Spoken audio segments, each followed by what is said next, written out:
اعوذ باللہ من الشیطان الرجیم بسم اللہ الرحمن الرحیم رب اشرح لی صدری ویسر لی امری واحلل عقدۃ من لسانی یفقهوا قولی ربنا زدنا علما اللهم فقهنا في الدين اللهم صل على محمد وعلى آل محمد كما صليت على إبراهيم وعلى آل إبراهيم إنك حميد مجيد اللهم بارك على محمد وعلى آل محمد كما باركت على إبراهيم وعلى آل إبراهيم إنك حميد مجيد ربنا هب لنا من أزواجنا وذرياتنا قرة أعين واجعلنا للمتقين إماما رب ارحمهما كما ربياني صغيرا ربنا لا تزغ قلوبنا بعد إذ هديتنا وهب لنا من لدنك رحمة إنك أنت الوهاب اللهم ارزقنا حبك وحب حبيبك وحب جهاد في سبيلك كما تحب وترضى اللهم حبب إلينا الإيمان وزينه في قلوبنا وكره إلينا الكفر والفسوق والعصيان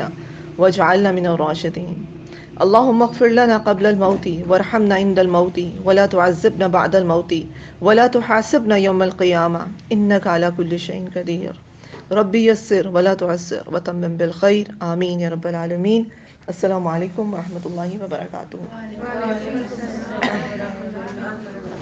کیسے ہیں آپ سب لوگ؟ ٹھیک ٹھاک ہیں؟ اور کیا سلائیڈس پچھلی والی جو سلائیڈس ان کو گو تھرو کیا؟ امید ہے اسائنمنٹس بھی کی ہوں گی۔ ٹھیک ہے، کچھ پڑھا تھا اس کو جلدی سے ہم ایک ریپ کیپ کر لیتے ہیں، ٹھیک ہے؟ آپ میں سے کوئی مجھے بتا دے کہ اللہ کے نبی نے مدینہ منورہ میں آ کے پہلے جو 3 کام کیے تھے وہ کون کون سے تھے؟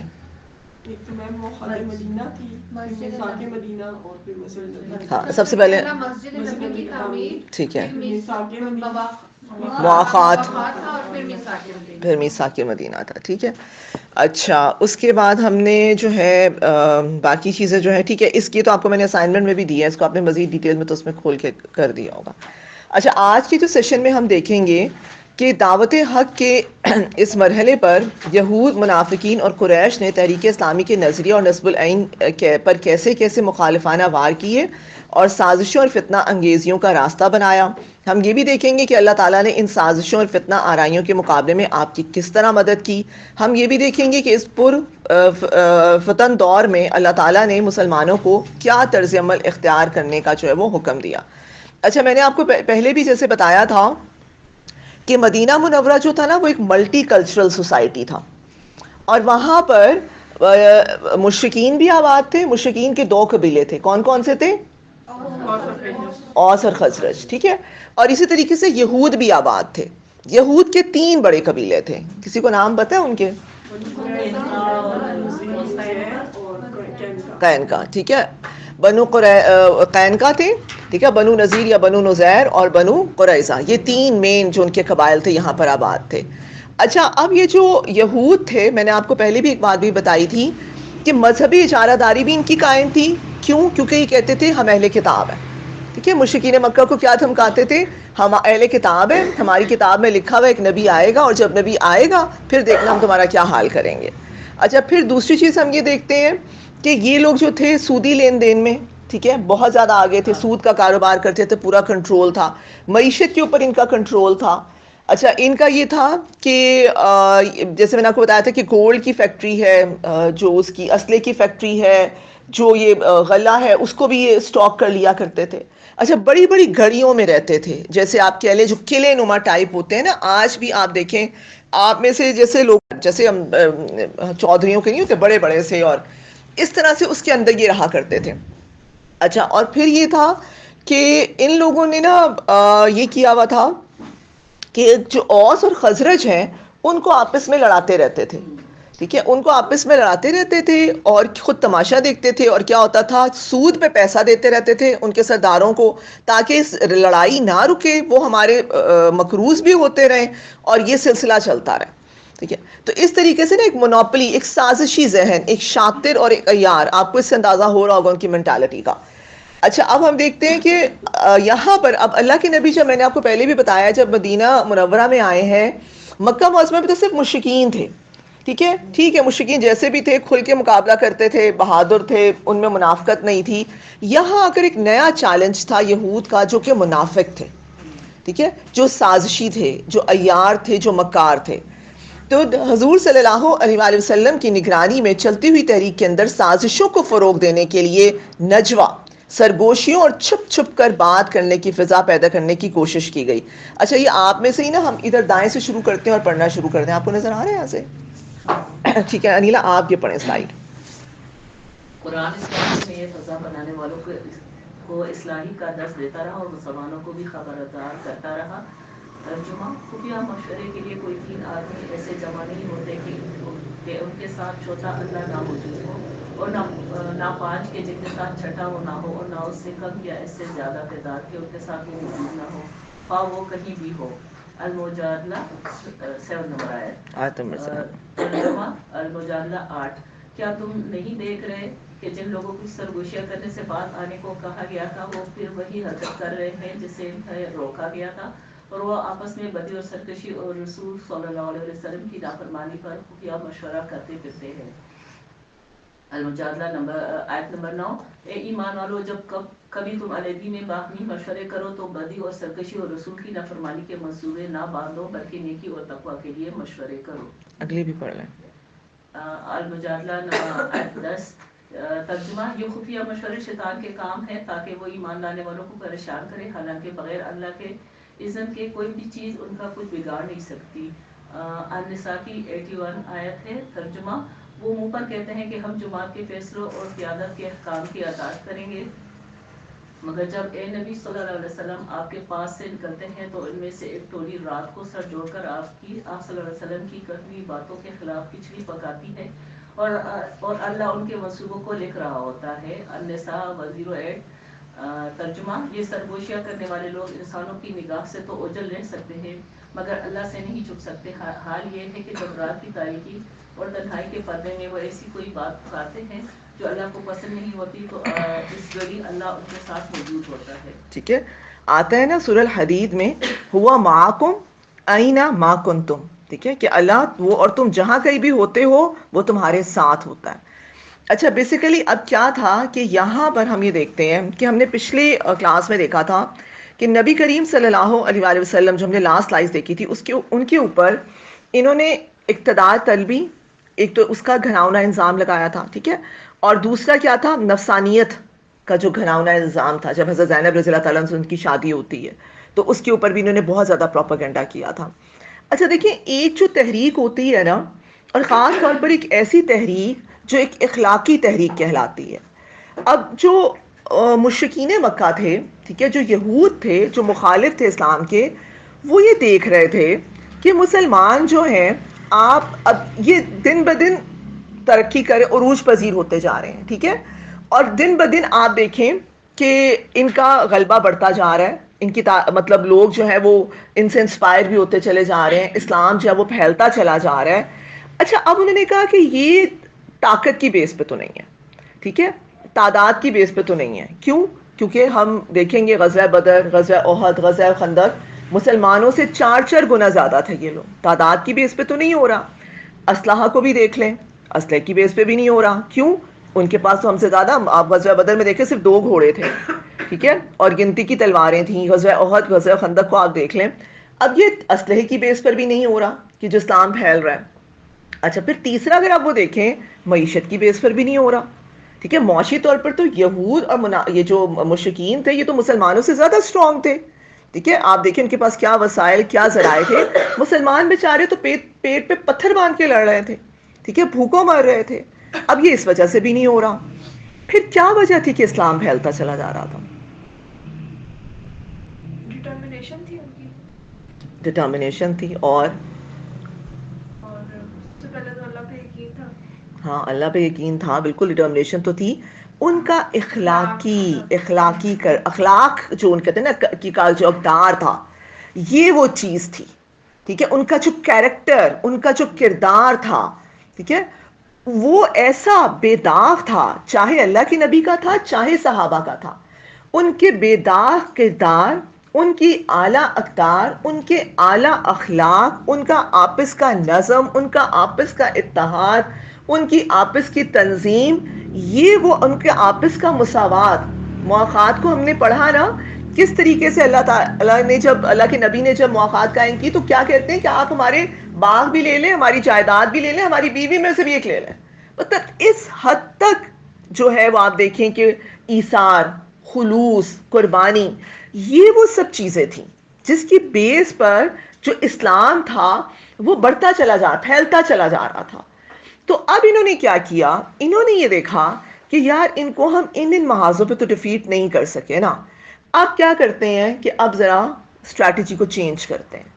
اب انہوں نے کیا کیا کہ یہ جو مسلمانوں کی جو جماعت ہے اس کے اندر ہی پھوٹ ڈلوانے کی کوشش کی, ان کے اندر ہی غلط فہمیاں, ان کو ایک دوسرے سے بدگمان کرنا, ٹھیک ہے, سمجھ آئی, یہ والے کام جو ہے انہوں نے اوچھے جو ہتھ کنڈے تھے استعمال کرنا شروع کر دیا. اور اس میں جو سر فہرست تھی وہ کیا تھی, نجوہ. نجوہ کیا ہوتا ہے؟ جو تخریب کاری کی پلاننگ کرنا, بیک بائٹنگ کرنا اور اس طرح کی پلاننگ کرنے کے مسلمانوں کے راز جو ہیں ڈسکس کرنے اور اس کے مطابق جو ان کا عملی اقدام ہوں گے. بالکل. اور کوئی بتائے گا اس میں کچھ ایڈ کرے گا؟ نجوہ. اچھا نجوہ کے جو, ہاں جی آمنہ آپ نے کچھ کہنا. اچھا نجوہ جو ہے نا اس کے جو لغوی معنی ہے وہ کیا ہے؟ خفیہ انداز میں سرگوشیاں کرنا. ٹھیک ہے, خفیہ انداز میں سرگوشیاں کرنا. جیسے اب یہاں پر ہم بیٹھے ہوئے ہیں, اب اگر آمنہ اور اقصیٰ جو ہے, میں یہاں سب بیٹھے ہوئے ہیں لیکن وہ اب ایک دوسرے کے کان میں شروع ہو جائیں. اب سب بیٹھے ہوئے ہیں, اب وہ دیکھ مجھے رہی ہیں یا فرض کرے دیکھ سدرا کو رہی ہیں, اب سدرا کو دیکھ کر وہ ایک دوسرے کا شروع ہو جائیں. اب سدرا کو کیا لگے گا کہ میرے بارے میں کوئی بات ہے, ایک تجسس, ایک کیوروسٹی. ٹھیک ہے. اچھا, اور جو جماعت ہے, جو اجتماعی نظام ہے, اجتماعیت میں نجوہ سے مراد یہ ہوتا ہے کہ آپ اپنے جو بھی آپ کے مشورے ہیں, تنقید ہیں, اعتراضات ہیں, ٹھیک ہے, جو کچھ بھی ہے, آپ اس کو کھلم کھلا, ایک طریقہ یہ ہوتا ہے, ہاں شورا میں بیٹھ کے جو ایک پلیٹ فارم ہوتا ہے, آپ اس میں اس کو بتانے کے بجائے کہ میرا یہ مشورہ ہے, میری یہ رائے ہے, مجھے یہ اعتراض ہے, میری یہ تنقید ہے, آپ ان کو کیا کرتے ہیں کہ کچھ لوگوں کے درمیان میں بیٹھ کے گروپنگ کر لیتے ہیں. گروپس میں درمیان میں بیٹھ کے نا آپ ان سے شیئر کرنا شروع کر دیتی ہیں, آپ ان سے ڈسکس کرنا شروع کر دیتی ہیں. اچھا آپ کو پتہ ہے یہ ہو رہا ہے کلاس میں, اچھا پتہ یہ ہوا, اچھا میم نے کیا. اب کرنا کیا چاہیے کہ آپ سب بیٹھ کے کریں گے تو کیا ہوگا کہ جو بھی شکوک و شبہات ہیں وہ دور ہوں گے. جب آپ ایک کھلم کھلا ڈسکس کرتے ہیں کہ میم ہمیں کلاس کی ٹائمنگز میں ایشو ہے, ایک کا مشورہ ہے, دوسرا ابہام دور ہو جاتا ہے, جو شکوک و شبہات ہیں وہ ختم ہو جاتے ہیں, جو مس انڈرسٹینڈنگز ہیں وہ بھی دور ہو جاتی ہیں, یا میم لیکن اب آپ کیا کرتے ہیں کہ لوگوں کے ساتھ ٹولیاں بنا کے, گروپنگ بنا کے آپ بیٹھ جاتے ہیں اور آپ وہ چیزیں ان کو بتانا شروع کر دیتے ہیں. اس کا رزلٹ کیا نکلتا ہے؟ سازش.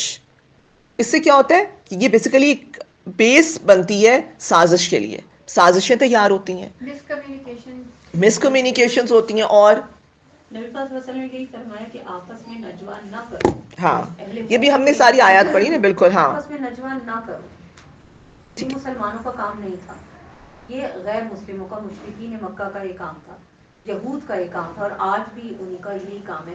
تو ہم ان کو ریزمبل کریں گے اس طرح. ہاں ٹھیک ہے. اور دیکھیں اس سے گروپنگ ہوگی, اس سے ٹولیاں بنیں گی, مس انڈرسٹینڈنگ کریٹ ہوگی. اچھا کیا ہوگا کہ ایک گروپ بن جائے گا الگ سے. اب وہ لوگ ہاں آپ تو بالکل ٹھیک ہے, آپ تو بالکل صحیح کہہ رہی ہیں, دیکھو اس کے بعد صحیح ہے. اب وہ جی اپنے ساتھ اکٹھے کرتے رہیں گے, ایک پارٹی بن جائے گی, ایک چھوٹی سی ٹولی بن جائے گی. بالکل یہی کام وہ لوگ کر رہے تھے. ہوتے تھے ان کو حل کرتے تھے یا ان کے خلاف باتیں کرتے تھے؟ ان کے خلاف باتیں. یہ نجوہ ہے ہی نگیٹو اس میں. ٹھیک ہے, مسائل کھڑے کرنا اور ان کے خلاف صحابہ کے متعلق, مسلمانوں کے متعلق, ٹھیک ہے, باتیں کرنا, الزام لگانا, الزام تراشیاں کرنا, ان کے اندر سے ان کی خامیاں نکالنا, ٹھیک ہے, خواہ مخواہ کے کیڑے نکالنا. ابھی ہم آگے دیکھیں گے کہ اللہ کے نبی صلی اللہ علیہ وآلہ وسلم کی ذات کو نشانہ بنایا. جیسے میں نے آپ کو بتایا پیچھے کیا کہا تھا کہ یہ تو اقتدار طلبی کے لیے سب کچھ کر رہے ہیں. ٹھیک ہے, پھر حضرت زینب رضی اللہ عنہا سے جب نکاح ہوا تو اس کے بارے میں انہوں نے اتنے فرسودہ افسانے لکھے. ٹھیک ہے, کہ یہ وہ ناؤذ باللہ دل آگے اور یہ ہوا وہ ہوا, اور اس قسم کے الزامات لگانے شروع کر دیے. ٹھیک ہے, تو یہ ساری چیزیں تھی بیسیکلی نگیٹو اس کے لیے جو ہے اس کو یوز کرتے تھے. اچھا ہم دیکھیں گے پازیٹیو کہاں پر یوز کرتے ہیں, ہم اس کو بھی تھوڑا سا ہم دیکھیں گے آگے چل کے. اور اچھا یہ جو نجوہ ہے نا یہ ایک ایسا زہر قاتل ہے, یاد رکھیں کہ یہ جب کسی سوسائٹی میں سرایت کر جاتا ہے, یہ جب کسی جماعت کے اندر یہ گھس جاتا ہے نا, اس جماعت کا اتحاد پھر پارا پارا ہو جاتا ہے. ٹھیک ہے. آبویسلی یہ ہوگا نا, 4 ادھر بیٹھ گئے, 4 ادھر بیٹھ گئے, 3 ادھر بیٹھ گئے. اب کیا ہے کہ ہر ایک نے اپنی گروپ میں بنا لی ہے, اپنی ڈسکشنز چل رہی ہیں. تو یہ اس لیے یہ اس کو بہت زیادہ ڈسکریج کیا گیا. جماعت پھر نہیں کہیں گے, اس کو پارٹی بازی, پارٹی بازی کہیں گے. ٹھیک ہے, پارٹی, اسی لیے پارٹی اس کو دیکھ رہے ہوتے ہیں ڈفرینٹ. اس طرح بھی آپ نے ایگزامپل دی ہے کہ اگر یہ دونوں مجھے دیکھ کے ایسے بات کریے تو اب جو میں سوچوں گی تو سب سے پہلے میں یہ سوچوں گی کہ میرے خلاف بات کریں, میرا مذاق اڑا رہے ہیں, میرا سب سے پہلے تو میرا دل دکھے گا, میرا اعتماد کمزور ہوگا, میرا کانفیڈینس لیک کرے گا. تو ایک لیڈر نبی صلی اللہ علیہ وسلم کو اگر آپ مطلب ان سے آپ اس کا ریزیمبلنس کریں تو ان کا کانفیڈینس لیک کرنے کے لیے, ان کو غم پہنچانے کے لیے, دل دکھانے کے لیے, جماعت کو کمزور کرنے کے لیے کہ ان کی بات کوئی نہ سنے, یہ سارے پوائنٹ پھر اس کے یہ ساری چیزیں. یہ بھی ہوتا ہے کہ اب لیٹ سپوز ہم کلاس کی ایگزامپل لے رہے ہیں, اس نے یہ فیل کیا, اب جس کی دوستی کلاس میں زیادہ ہوگی یہ جا کے یہ بات اس سے شیئر کرے گی. اب کیونکہ لیٹ سپوز میرے سے شیئر کی, اب میری اور اس کی دوستی زیادہ ہے, وہ 2 سے زیادہ نہیں ہے, ہماری ایک گروپ بن جائے گا. اور بیچاری کو ایسے اپنے ٹارگیٹ کر دی ہے, آپ کا دل پہ نہ لینا, وہ تو ہے ہی اتنی معصوم, اس لیے ان کو ٹارگیٹ کیا ہے. مطلب کہ آپس میں وہی والی بات ہے نا کہ ایک جماعت کے اندر توڑ پیدا ہو جائے گی. نہیں مطلب ان ایگزامپلس کو جب آپ نبی صلی اللہ علیہ وسلم کے ساتھ جوڑیں نا کہ اس وقت پھر کیا, کیونکہ وہ یعنی جماعت کی جو بن رہا ہے, بیس چل رہی ہے, مطلب الجماعت ہو رہی ہے, الجماعت کی کوالٹی بھی ایسی ہوتی ہے, اس کا اسٹینڈرڈ بھی اتنا ہوتا ہے. تو انہوں نے ان چیزوں کو میٹر نہیں کیا, وہ اپنے مشن پہ رہے, مشن پہ رہے. ہوتا تھا یہ اللہ کے نبی اور جو صحابہ تھے پریشان تھوڑی دیر کے لیے ہوتی ہے آپ کو کارکن کو, ان کو وہی بات ہے ڈائیورٹ کرنے کے لیے, ان کے جو ہے ان کو دکھ دینے کے لیے, وہی والی ساری باتیں جو سدرا نے کہی ہیں, یہ ریزن ہوتی تھی. لیکن اللہ تعالیٰ نے آپ دیکھیں پھر قرآن میں ہوتا یہ تھا کہ پھر جب یہ وہی ابھی ہم نے ساری جو آیات پڑھی ہیں, آپ دیکھیں اللہ تعالیٰ نے ایک ایک چیز کو کلیئر کر کے بتا دیا. اللہ تعالیٰ نے اس کے بتا دیے پروز اینڈ کونس کیا ہوتے ہیں, اللہ تعالیٰ نے کتنے واضح احکامات اس حوالے سے دے دیے. تو یہاں پر ہمیں پتہ چلتا ہے. اور پھر یہاں پر آتے نا یہ بھی جو سورہ مجادلہ کی آیت نمبر 8 آپ لوگوں نے پڑھی, کون سی تھی یہ, ہاں, کہ کیا تم دیکھ نہیں رہے ہو کہ جن لوگوں کو سرگوشیاں کرنے سے باز آنے کو کہا گیا تھا وہ پھر وہی حرکت کر رہے ہیں جس سے انہیں روکا گیا تھا, اور آپس میں بدی اور سرکشی اور رسول اللہ صلی اللہ علیہ وسلم کی نافرمانی پر خفیہ مشورے کرتے پھرتے ہیں. اچھا, سورہ نساء میں نا ہم پڑھتے ہیں بیسیکلی جو مشرکین مکہ ہے نا, ان کے لیے جو سب سے مشکل ترین کام تھا نا, جو ان کی طبیعت کو بہت زیادہ, 2-3 چیزیں ہیں انشاءاللہ سورہ نساء میں آپ پڑھیں گے, ہجرت ہے, جہاد ہے, اور اللہ کے نبی کی جو اطاعت تھی نا, وہ ان کے لیے سب سے, وہ کہتے تھے کہ ہم نا اللہ کے احکامات کو بھی ماننے کو تیار ہیں, جو یہود ہے, ٹھیک ہے, یہ آخرت کو بھی مان رہے ہوتے تھے, ٹھیک ہے, لیکن کہتے تھے کہ یہ ہمارے جیسا ایک انسان ہے, اس کی بات کو تسلیم کرنا, اس کے احکامات پر عمل کرنا, یہ ہمارے لیے بہت مشکل ہے. یعنی اللہ کے نبی کی نافرمانی کرنا. ایک طرف کیا کہہ رہے ہیں کہ اللہ سے تو رابطہ ہے, ٹھیک ہے, جماعت بھی بالکل ٹھیک ہے, اللہ کے احکامات پہ بھی عمل کریں گے, لیکن درمیان میں سے ان کو نکال دو, رسالت کا انکار کو, تو ان کو نکال دو. اللہ کے نبی کی جو ذات تھی نا, وہ ان کو قابل برداشت نہیں تھی, ان کے ساتھ ان کو بہت ضرر آتا. اور پھر وہ یہی کرتے تھے کہ ایک جو تحریک ہوتی ہے, خاص طور پہ میں نے آپ کو بتایا کہ ہماری جو اسلامی تحریک تھی یہ ایک اخلاقی تحریک تھی, ٹھیک ہے, جو بہت اعلیٰ اخلاق کے اوپر جو فائز تھی. تو انہوں نے پھر یہ کیا کہ ہم ایسا کرتے ہیں کہ ان کو ٹارگٹ کرو.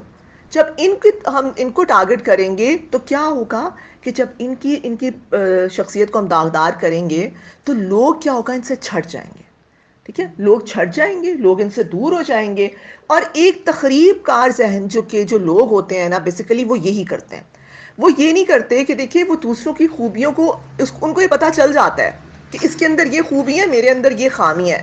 اب کرنا کیا چاہیے کہ جو سدرا کی خوبی ہے وہ مجھے اڈاپٹ کرنی چاہیے نا. طریقہ تو یہی ہے, میں کہوں کہ یار وہ میم کی فیوریٹ ہے, تو وہ کیوں ہے, کیونکہ وہ ریگولر ہے, وہ پنچول ہے, وہ کام ٹائم پہ کرتی ہے, میں بھی یہ سارے کام کروں گی. نہیں, وہ کیا کرتے ہیں, وہ اب سدرا کی پرسنالٹی کے اوپر ایسا, اس کے اوپر وہ کیچڑ اچھالیں گے, اس کے اوپر ایسے وہ پوائنٹس ریز کریں گے, اس کو ایسا داغدار کریں گے کہ جو اس کی جو کوالٹیز ہیں وہ بھی لوگوں کے سامنے سے چھپ جائیں, اور اس کا جو ایک بیڈ وہ امپریشن ہے وہ لوگوں کے سامنے آنا شروع ہو جائے. بالکل یہی کام یہود کر رہے تھے, یہ وہی والی بات ہے نا, خود کو ریز کرنے کی بجائے جو دوسرا ہے اس کو بھی نیچے اس کو بھی نیچے کر دیں, یہ چیز ہے. اب دیکھیں سورہ یوسف میں بھی ہم حسد, سورہ یوسف میں یہی کیا تھا نا یوسف علیہ السلام کے بھائیوں نے, کہ بجائے اس کے کہ وہ دیکھتے کہ یوسف علیہ السلام کیوں یعقوب علیہ السلام کے فیورٹ تھے, ٹھیک ہے, کیا یا ابتی وہ کہہ رہے ہیں اتنا پیار عزت احترام, بجائے اس کے کہ وہ یہ کرتے کہ یار ہم بھی ان کی کوالٹیز کو لیں, انہوں نے حسد کرنا شروع کر دیا, اور حسد کر کے ان کو اپنے راستے سے, بالکل یہی کام یہ کر رہے ہیں کہ ان کو اپنے راستے سے ہی ہٹا دیا جائے. حاسد سب سے بڑی دشمنی اپنے ساتھ کرتا ہے, ہاں کسی کے ساتھ نہیں. اچھا اس میں آتے ہیں آیت نمبر 9 میں, ہم دیکھیں اے ایمان والو جب تم علیحدگی کے میں باہم مشورے کرو تو بدی اور سرکشی اور رسول کی نافرمانی کے منصوبے نہ باندھو, بلکہ نیکی اور تقوی کے لیے مشورے کرو. اب اچھی سرگوشی کون سی ہے, پازیٹیو سرگوشی کون سی ہے, وہ بھی بتا دیا گیا قرآن میں. آپ کسی کو سائٹ پہ لے جا کے کبھی کسی کو کوئی مشورہ دینا ہے, ٹھیک ہے, آپ نے کسی کو کوئی صدقہ خیرات کی تلقین کرنی ہے, ٹھیک ہے, آپ نے کسی کو کوئی اور اس قسم کی بات بتانی ہے, اس کو کوئی دعوت دینی ہے, ٹھیک ہے, جیسے کسی نے کسی وجہ سے کوئی مشورہ آپ سے لینا ہے, ہاں آپ اس کو مشورہ دیں. بالکل. تو یہ جو سارے کام ہیں یہ آپ علیحدہ میں جا کے کسی کے ساتھ, اس میں کوئی مذائقہ نہیں ہے, مشورہ دینا ہے, نیکی کی کسی بات کا بتانا ہے, صدقہ خیرات کی تلقین کرنی ہے. اب میں سب کے سامنے نہیں کر رہی, تو میں فرض کریں میں ان کو اکیلے میں لے جاتی ہوں اور میں کہتی ہوں کہ دیکھیں فلاں کو ضرورت ہے, کبھی کبھی ایسے لوگ ہوتے ہیں نا, ٹھیک ہے, کہ فلاں کو ضرورت ہے, وہ بہت مستحق ہے, آپ پلیز اس کی مدد کر دیں. اب بجائے اس کے کہ میں یہاں سب میں بیٹھ کے اس کو وہ ہائی لائٹ کروں. تو اس قسم کی سرگوشیاں جس میں نیکی کی تلقین کی جا رہی ہے, ٹھیک ہے, یہ اسلام میں جائز ہیں. لیکن نیگیٹو سرگوشیاں جس میں دوسروں کی دل آزاری ہو, جس میں دوسروں کے لیے غلط فہمیاں ہو, جس میں آپ دوسروں کو ٹارگٹ کر رہے ہو, یہ سخت منع کی گئی ہیں. جماعت میں اسپیشلی کہیں پر بھی, ایون محفل میں بھی آتا ہے, مجھے اتنا برا لگ رہا ہوتا ہے. اکثر میں نے لوگوں کو دیکھا ہے کہ اگر فرض کریں آپ کی ایک زبان ہے, دوسروں کی کچھ اور زبان ہے, ٹھیک ہے, اب وہ کیا کر رہے ہیں, کیا فرض کر رہے ہیں آپ جو ہے وہ پنجابی ہیں, ٹھیک ہے, ساتھ سرائکی والے بیٹھے ہوئے ہیں. اب وہ کیا ہوگا کہ وہ اپنی سرائکی میں شروع ہو جائیں گی دونوں خواتین. اب آپ بیٹھی ہوئی ہیں اور ایک آپ کی طرف رہی ہیں اور چائے ڈسکس پورے محلے کو کر رہی ہیں. اب وہ اگلا کیا سمجھ رہا ہوگا کہ شاید یہ مجھے دیکھ کے باتیں کر رہی ہیں یا میرے متعلق, اب مجھے سمجھ تو کچھ آ نہیں رہی, ٹھیک ہے. یہ بھی اس میں ہے, اس سے بھی منع کیا گیا کہ کہیں بھی محفل میں بیٹھ کر جہاں بھی آپ بیٹھی ہوئی ہیں, دو آپ ہیں اور تیسرا اور ہے, تو دو لوگ آپس میں بیٹھ کے خسر پسر نہیں کریں گے, سرگوشیاں نہیں کریں گے, اس سے منع کیا گیا. اچھا پھر آیت نمبر جو 10 ہے اس کو بھی ہم تھوڑا دیکھتے ہیں کہ اس میں کیا ہے, کہ یہ خفیہ مشورے شیطان کے کام ہیں تاکہ وہ ایمان لانے والوں کو پریشان کریں, حالانکہ بغیر اللہ کے اذن کے کوئی بھی چیز ان کا کچھ بگاڑ نہیں سکتی, ٹھیک ہے. یعنی کیا بتایا گیا کہ جو منفی سرگوشیاں ہیں یہ کس کا کام ہے, شیطانی عمل ہے, ٹھیک ہے, یہ شیطانی عمل ہے. اور شیطان کیوں کرتا ہے, تاکہ اس کے ذریعے جو ہے وہ لوگوں کے درمیان میں پھوٹ ڈلوا سکے, اچھا, اور ان کے اندر تجسس پیدا کر سکے. اس لیے تو خوش گمانی رکھیں, ہاں, بد گمان نہ ہو, بدزن نہ ہو, مطلب 70 مرتبہ آپ اچھا گمان کریں. اچھا یہ اگلی بھی آیات پڑھ لیں, یہ ساری بہت امپورٹنٹ. اب آپ کو یہ بات سمجھ میں آ رہی ہے, اب ان آیات کو پڑھیں, اگلی ہیں آمنہ, آپ پڑھ لیں. اب نجوہ کی فضا پیدا کرنے کا مرکزی موضوع معصیت رسول تھا کہ براہ راست خدا کی نافرمانی اور بغاوت کی بجائے خفیہ انداز میں سرگوشیوں کے ذریعے آپ کی ذات اقدس کو حد تنقید بنایا جائے. ٹھیک ہے, بس یہاں پہ رک جائیں. صحیح سمجھ آ گئی. معصیت رسول کا کیا مطلب ہے, اللہ کے رسول کی نافرمانی. میں نے بتا دیا آپ کو کہ یہود کے اوپر جو سب سے مشکل ترین کام تھا وہ کیا تھا, اللہ کے رسول کی اطاعت کرنا, ٹھیک ہے. پھر آگے آپ سورہ نساء میں انشاءاللہ پڑھیں گے جہاد اور ہجرت, یہ سارے کام ہیں, لیکن وہ یہ اس پہ تیار نہیں ہوتے تھے, تو یہ مین ریزن تھی. اچھا آگے, مثلاً جب نفاق زدہ لوگ پہچان لیے جانے لگے تو یہ چرچا کرنا کہ نعوذ باللہ یہ شخص تو کان کا کچا ہے. ایک مجلس میں ایک منافق کا علیحدگی میں بات کرنے کا وقت لینا اور اس پر اللہ کا حکم نازل ہونا. جہاد کے حکم پر منافقین کا ذہنی رد عمل کہ اے ہمارے رب, تو نے جہاد کا حکم ہمارے سر کیوں ڈال دیا. فائدے کو اللہ تعالیٰ سے اور نقصان کو حضور صلی اللہ علیہ وسلم کی ذات سے منسوخ کرنا. ہر مالکے کے سامنے آنے پر کہنا کہ ہمیں اندیشہ ہے کہ حالات کا کوئی چکر ہمیں اپنی لپیٹ میں نہ لے لے. جنگ احد کے موقع پر حسرت ظاہر کرنا کہ یعنی اگر قیادت کے اختیارات ہمارا کچھ حصہ ہوتا تو یہاں ہم نہ مانے جاتے.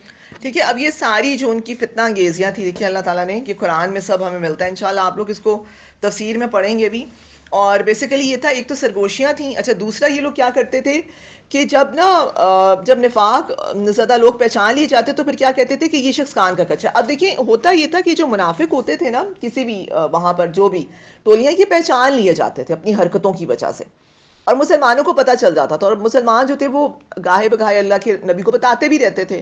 آپ انشاءاللہ آگے چل کے سیرت میں بہت سارے واقعات کو بھی دیکھیں گے. اور اللہ کے نبی کو پتہ چل جاتا تھا. اب پھر اس کا طریقہ کیا ہوتا تھا کہ پھر ان لوگوں سے نا ذرا ان کو اوائڈ کیا جاتا تھا. آپ کو پتہ ہے کہ وہی بات ہے نا کہ جتنا نقصان ایک منافق جو ہے وہ پہنچاتا ہے اسلام کو، ایک مشرک بھی نہیں پہنچاتا. کیونکہ مشرک سے تو یہ ہوتا ہے نا کہ آپ تلوار کی بیس پر سے لڑائی کر سکتے ہیں، لیکن ایک جو منافق ہوتا ہے نا اس نے وہ کلمہ پڑھ رہا ہوتا ہے زبان سے. اب جب وہ کلمہ پڑھ رہا ہے اور وہ مسلمان ہے لیکن دل میں وہ یہی بات ہے کہ اس کا ایمان نہیں ہے، لیکن اب چونکہ وہ کلمہ پڑھ رہا ہے تو آپ اس کو قتل نہیں کر سکتے، آپ اس کے خلاف جہاد نہیں کر سکتے، آپ اسے منافق بھی نہیں کہہ سکتے. ٹھیک ہے، تو اب یہ ہے کہ ہم کسی کے اوپر یہ فتویٰ لگا ہی نہیں سکتے ہیں. تو اب یہ ہے کہ یہاں پر آ کر یہ ہوتا تھا کہ پھر مسلمان یہ کرتے تھے کہ ان کو اوائڈ کرنا شروع ہو جاتے تھے. سمجھ آئی؟ اب کوئی آپ کی ڈسکشنز، اگر کوئی امپورٹنٹ ڈسکشنز ہو رہی ہیں، کوئی کہیں پہ جانا ہے جہاد پر، کوئی کاروائی کرنی ہے، کوئی کچھ کرنا ہے، ان کو کوشش کیا جاتا تھا کہ ان کو ذرا سائڈ پہ رکھا جائے. ٹھیک ہے، ان کو زیادہ لیفٹ نہ کرائی جائے. یہ آپ کہہ رہے ہیں. تو اب یہ لوگ کیا کہتے ہوتے تھے، یہ لوگ الزام کیا لگاتے تھے، کہتے تھے ہاں ہم چہرے سردار ہوتے تو یہ صحیح ٹھیک ٹھاک لوگ ہوتے تھے. ٹھیک ہے، ہمارا کیا سٹیٹس ہے، ہم اتنے بڑے لوگ ہیں. اور ناؤز باللہ صحابہ کے بارے کہتے ہیں یہ 2 ٹکے کے لوگ ہیں، یہ جا کے جو ہے ان کے کان بھرتے ہیں. اور دیکھیے جناب وہ کتنے کان کے کچے ہیں. وہ کہتے ہیں لوگوں کے کان کے کچے، جس کی بات آتی ہے سن لیتے ہیں. ٹھیک ہے، جو کچھ کہتا ہے وہ کہتے ہیں ہاں ٹھیک ہے، ہر ایک کی بات جو ہے وہ آنکھیں بند کر کے مان لیتے ہیں. اب یہ الزام اللہ کے نبی کے اوپر لگا رہے ہیں، کام خود کر رہے ہیں. اچھا پھر کیا کرتے تھے، ایک مجلس میں منافق علیحدگی میں بات کرنے کا وقت لینا اور اس پر اللہ کا حکم نازل ہونا. اچھا پھر انہوں نے ایک اور کام کرنا شروع کیا. وہ کام یہ کرنا شروع کیا کہ جب اللہ کے نبی جو ہے وہ بیٹھے ہوتے تھے خطبہ اور صحابہ کے ساتھ، تو اب نا یہ اللہ کے نبی لوگوں کے سامنے نا اپنی امپورٹنس جتانے کے لیے نا اللہ کے نبی کو کہنا کہ مجھے نا آپ سے علیحدگی میں کچھ بات کرنی. اب اللہ کے نبی آپ کو پتہ ہے انتہائی بامروت ہے کہ وہ اب فرض کریں مجھے آپ میں سے یہ کہتی ہیں کہ میم مجھے آپ سے علیحدگی میں مجھے کلاس کے بعد آپ سے بات کرنی ہے. میں کہوں گی میں نہیں کرنی، میں تو یہ نہیں کہوں، میں اگر یہ نہیں کہوں گی تو اللہ کے نبی تو آپ سوچیں کہ کتنے زیادہ بامروت ہیں. تو میں کہتے ہیں ٹھیک ہے تم آ جانا. ٹھیک ہے، میں کہوں گا. اب میرے ذہن میں یہی آ رہا ہوگا کہ انہوں نے کوئی اپنا پرسنل ایشو ہوگا، کوئی مشورہ لینا ہوگا، کوئی بات کرنی ہوگی. اب یہ میرے پاس آ کے آفس میں بیٹھ جاتی ہیں. ٹھیک ہے، اب چلے مجھے چھوڑ دیں، پرنسپل کو لے لیں آپ. ٹھیک ہے، کیونکہ ایک لیڈر کی بات ہو رہی ہے. ابھی جو پرنسپل ہے ان کے پاس جا کے بیٹھ جاتی ہیں. اب 5-10 منٹ نہیں بیٹھتی ہیں، یہ ان کے پاس گھنٹہ بیٹھی نہیں ہیں. اب آپ لوگ کیا سوچیں گے، آپ کہیں گے کہ یار ایمان تو بڑی کلوز ہے میم بشرا کے ہے، ایمان تو یار بڑی اسپیشل ہے. ٹھیک ہے، اس کی تو وہ کوئی مطلب بڑا اس پہ اعتماد ہے. اس کا مطلب کہ اتنا زیادہ ٹائم دے رہی ہیں ان کو. اب ایک اتنی بزی بندہ اور اس کو 1 گھنٹہ دے رہا، بڑی یار وہ تو بڑا فیوریٹ ہے، وہ تو بڑی قابل اعتماد ہے. ٹھیک ہے، وہ بڑی میم کی جو ہے وہ چہیتی ہے، یا میم کو بہت زیادہ اس کے اوپر ٹرسٹ ہے. اس قسم کی باتیں آئیں گی نا ذہن میں، وہ بہت امپورٹنٹ ہے. ٹھیک ہے، امپورٹنٹ ہی ہوتا ہے بندہ اس کو دیتے ہیں. اچھا یہی کام ان لوگوں نے شروع کیا کہ جماعت کے لوگوں کے اوپر اپنی امپورٹنس جتانے کے لیے، صحیح کہ ہم نا صحابہ کے کہ ہم تم لوگوں کی کیا اوقات ہے. ٹھیک ہے، ہماری اوقات ہے. اب جاتے تھے اللہ کے نبی سے کہتے تھے ہم نے بات کرنی ہے، بات کچھ نہیں ہوتی تھی، صرف صحابہ کے خلاف وہی بات ہے کہ ان کو ورغلانا، ٹھیک ہے، دوسرے کی وہی بیک بائٹنگ اور یہ ساری چیزیں اس قسم کی ہوتی تھیں، بدزن کرنے والی باتیں، اور بیٹھے رہتے تھے. ٹھیک ہے، اور لوگوں کو یہ دھاک بٹھا رہے ہوتے تھے کہ وی آر ویری امپورٹنٹ. ٹھیک ہے، لوگ ہمارا اسٹیٹس کیا ہے. اچھا اب یہ ہوا کہ اللہ کے نبی بھی زحمت ان کے لیے بن گئی، یہ مروت بھی ظاہر بات اجازت ان کے لیے زحمت بن گئی. لیکن اب ہوا یہ کہ اللہ تعالیٰ نے پھر قرآن میں حکم اتارا. اللہ نے قرآن میں یہ حکم اتارا کہ تم میں سے کوئی بھی نبی کے ساتھ اگر تم نے کسی نے بھی علیحدگی میں بیٹھ کے بات کرنی ہے نا تو پہلے صدقہ دے، پہلے صدقہ دے. سارٹ آف ٹیکس عائد کر دیا گیا کہ اگر آپ میں سے کسی نے بھی، جیسے میں آپ سے کہوں گا آپ میں سے کسی نے بھی ان سے بات کرنی ہے ہماری ہائر اتھارٹی کے ساتھ، تو پہلے وہ صدقہ باکس میں جو ہے وہ صدقہ ڈالے اور اس کے بعد جائے. اور آپ کو پتہ ہے کہ منافقین ان کی ایک اور بڑی وہ کیا ہے کہ بخیل، حد درجے کے بخیل. تو پیسہ نکالنا اور وہ بھی اللہ کے نبی سے بات کرنے کے لیے، یہ وہ لوگ خود ہی چھٹ گئے پیچھے ہو گئے. پھر تھوڑے عرصے کے بعد یہ آیت، اگلی آیت جو آتی ہے نا، اس میں اس کو منسوخ بھی کر دیا گیا. پھر صحابہ کے لیے یہ تھا کہ جو لوگ مفلس اور نادار ہیں نا، ان کے لیے کوئی مذائقہ نہیں ہے کہ وہ ویسے ہی اللہ کے نبی ظاہری. مطلب اس میں صحابہ بھی پریشان ہو گئے. اور حضرت علی رضی اللہ تعالیٰ عنہ کے بارے میں آتا ہے کہ وہ کہتے ہیں کہ میں واحد تھا جس نے اس پر عمل کیا اس آیت پہ. انہوں نے صدقہ دے کر اللہ کے نبی کے پاس گئے ہیں تقریہ میں. پہلے وہ صدقہ دینے لگے، حالانکہ وہ چچا زاد بھی تھے اور داماد بھی تھے. ہاں، پھر آگے دیکھیں کہ آداب اور اخلاقیات میں، اور یہ لوگ سارے پھر پیچھے ہٹ گئے. پھر جہاد کے حکم پر منافقین کا ذہنی رد عمل کیا ہے ہمارے رب. پھر آپ کو پتہ ہے جہاد کے حوالے سے ہم جانتے ہیں کہ جب جہاد کا حکم نہیں آ رہا تو یہ ہوتا تھا کہ جہاد کا حکم کیوں نہیں آ رہا. ٹھیک ہے، 13 سال یہی رہا کفو ایدیکم. جب آیا تو پھر ان کے حالات دیکھیں، ہم دیکھیں گے بھی غزوہ بدر میں پھر ان لوگوں کی کیا حالتیں ہو رہی تھیں. ہاں، اس میں پہلے اباحت ہوئی، اس کے بعد پھر فرضیت بھی ہو گئی. فائدے کو اللہ کی تعالیٰ سے اور نقصان کو نبی کی ذات سے منسوب کرنا. وہی والی بات ہے کہ اگر کوئی مال غنیمت ہاتھ آ گیا، فتح ہو گئی، تدبیر کے خاطر خواہ ریزلٹس آ گئے، تو یہ تو اللہ نے کیا ہے، یہ تو اللہ کا کرم. لیکن اگر اس کے اپوزٹ ہوا ہے سب کچھ، تو کہتے ہیں یہ جو ہماری جو لیڈرشپ ہی ہے نا، وہی بہت کمزور ہے. ٹھیک ہے، یہ اس ناؤز باللہ یہ اس قابل نہیں ہے کہ یہ اس کو جو ہے وہ نااہل ہیں جسے ہم کہہ سکتے ہیں. پھر ہر موقع کے سامنے کہنا کہ ہمیں اندیشہ کے حالات کا کوئی چکر ہمیں اپنی لپیٹ میں نہ لے لیں. ٹھیک ہے، یعنی ان کو یہ ہوتا تھا کہ یہ جو تحریک کی گاڑی ہے تو چلائی غلط ڈھپ پر جا رہی ہے. ٹھیک ہے، اس کے تو لیڈر ہی اہل نہیں ہے، یہ تو کہیں نہ کسی کھائی میں گرے گی یا کسی چٹان سے ٹکر کھائے گی، ہم کیوں اپنے مفت میں جانے گوائیں. اور پھر احد کے موقع پر حسد ظاہر کرنا. احد کے موقع پہ ہم دیکھیں گے انشاءاللہ کہ جب مشورہ کیا گیا تھا تو ان لوگوں نے یہی کہا تھا نا کہ مدینے میں رہ کے لڑائی کرنی چاہیے. ٹھیک ہے، لیکن صحابہ نے کہا کہ باہر نکلنا چاہیے. اور پھر اس کے بعد عبداللہ بن ابی جو تھا وہ 300 لوگوں کو لے کے علیحدہ ہو گیا. تو اس کو انشاءاللہ ہم اس پہ دیکھیں گے. اچھا جی، اب آ جائیں، یہاں تک سب کلیئر ہے. ٹھیک ہے، اب یہ ساری ان کی آپ لوگوں نے دیکھ لی ہے، ان کا جو بھی تھا پروپیگنڈا. اخلاقی نظام جماعت کی پیچیدگیاں اکثر آپ پڑھیں. اسلامی نظام جماعت اپنے افراد کو ایک دوسرے کے بارے میں سوء ظن سے روکتا ہے. سوء ظن برا گمان جو ہوتا ہے. ٹھیک ہے، اور یہ کہ جب تک ثابت شدہ حقائق سامنے نہ آ جائے کسی کی گرفت نہیں کی جا سکتی. پھر جب تحریک کی قیادت کو فتنہ آرائیوں اور تنقید کا ہدف بنا لیا جائے اور قیادت فتنوں کا پول کھلنے سے پہلے ان کو روکنے کے لیے کارروائی کرے تو قیادت پر تنقید اور اطلاع کو دبانے کا الزام آتا ہے. اس کو آپ لوگ ایکسپلین کریں گے، غور سے سنیں ان پوائنٹس کو. منافقین نے اسلامی نظام کی اس ڈھیل سے فائدہ اٹھانے کی پوری کوشش کی. نجوہ کے ماحول سے فائدہ اٹھانے کے لیے منافقین کو ایک فعال کردار کی ضرورت تھی جو عبداللہ بن ابی کی صورت میں موجود تھا. اس ماحول میں حرم نبی صلی اللہ علیہ وسلم کو بہتان کے ایک عظیم طوفان کی لپیٹ میں لینے کی مذموم کوشش کی گئی. ٹھیک ہے، اچھا اس کو کون ایکسپلین کرے گا ان پوائنٹس کو؟ یہ وہی ہے جو بھی ہم نے ڈسکس بھی کیے ہیں کچھ. سب سے پہلے پوائنٹ میں تو بدگمانی اسلامی نظام میں یعنی اہل مومن میں، اہل قرآن ساتھیوں میں نہیں ہونی چاہیے کسی طور کی بدگمانی. بالکل صحیح. ٹھیک ہے، وہی جو میں نے بات کی کہ 70 مرتبہ سورۃ الحجرات میں حکم ہے نا کہ 70 مرتبہ تم گمان کرو. تو اس کے بعد جب تم گمان کرو گے تو اچھا ہی گمان ہو. ٹھیک ہے، اور پھر یہ کہ جب تک ثابت شدہ حقائق سامنے نہ آ جائیں کسی کی گرفت نہیں کی جا سکتی ثبوت کے اوپر. ٹھیک ہے، اسلام ایک بات سنتے ہیں اور اس کو مان لیتے ہیں. تحقیق کریں. تحقیق، ہاں، یہ سورۃ الحجرات کی جیسے لگ رہا ہے کہ مجھے ہاں تحقیق کریں. کوئی بھی بات ہو اسے تحقیق کریں، بغیر تحقیق کے آگے نہیں کی جا سکتی. اس کی مثال یہ کہ آج کی احادیث وغیرہ کو، واقعات کو ہم کوٹ کر کے فارورڈ کر دیتے ہیں، تحقیق نہیں کرتے. ٹھیک ہے، دعائیں جیسے ابھی افروز سے ہم نے انہوں نے مجھے دی تو وہ تحقیق کی میں نے کہ نہیں یہ دعا میں اگر یہ مسٹیک ہے، کتنے لوگ اس کو وہی پڑھنا شروع کر دیں جن کو نہیں پتا ہوگا دعا نا. تو تحقیق. پھر تیسرا پوائنٹ کہ جب تحقیق کی قیادت کو فتنہ آرائیوں اور تنقید کا ہدف بنا لیا جائے. دیکھیں تحریک چونکہ ایک ٹیم ورک ہوتا ہے تو ہمیشہ یاد رکھیں ٹیم ورک لیڈ کرتا ہے تو اس کے اوپر ضرور اعتراضات اٹھانے والے آ جاتے ہیں. تو ان کے کیا ہے فتنہ آرائیوں اور تنقید کا ہدف بنا لیں اور قیادت فتنوں کا پول کھلنے سے پہلے ان کو روکنے کے لیے کارروائی کرے. فتنہ جو ہے قتل سے بھی زیادہ سنگین ہے، یہ اللہ پاک فرما دیتے. تو فتنہ پھیلنے سے اس کو وہی ختم کریں. اسی لیے اس کی مثال ایسی ہے کہ جنگ میں جو بھی عائشہ اس کا اگلا پارٹ بھی پڑھیں، آپ اگلا پارٹ بھی پڑھیں پھر اس کو ایکسپلین کریں. قیادت پر تنقید اور اختلاف کو دبانے کا الزام آتا ہے. یہی چیز آ رہی ہوتی ہے کہ جب جنگوں میں جب آپ کو وہ نظر آئے آپ وہیں پر ان کو کچل دیں, گردن مار دینے کا حکم ہے. اگر وہ قیدی بن کر آ جائیں تو پھر ان کے ساتھ اچھا سلوک کرنا ہے.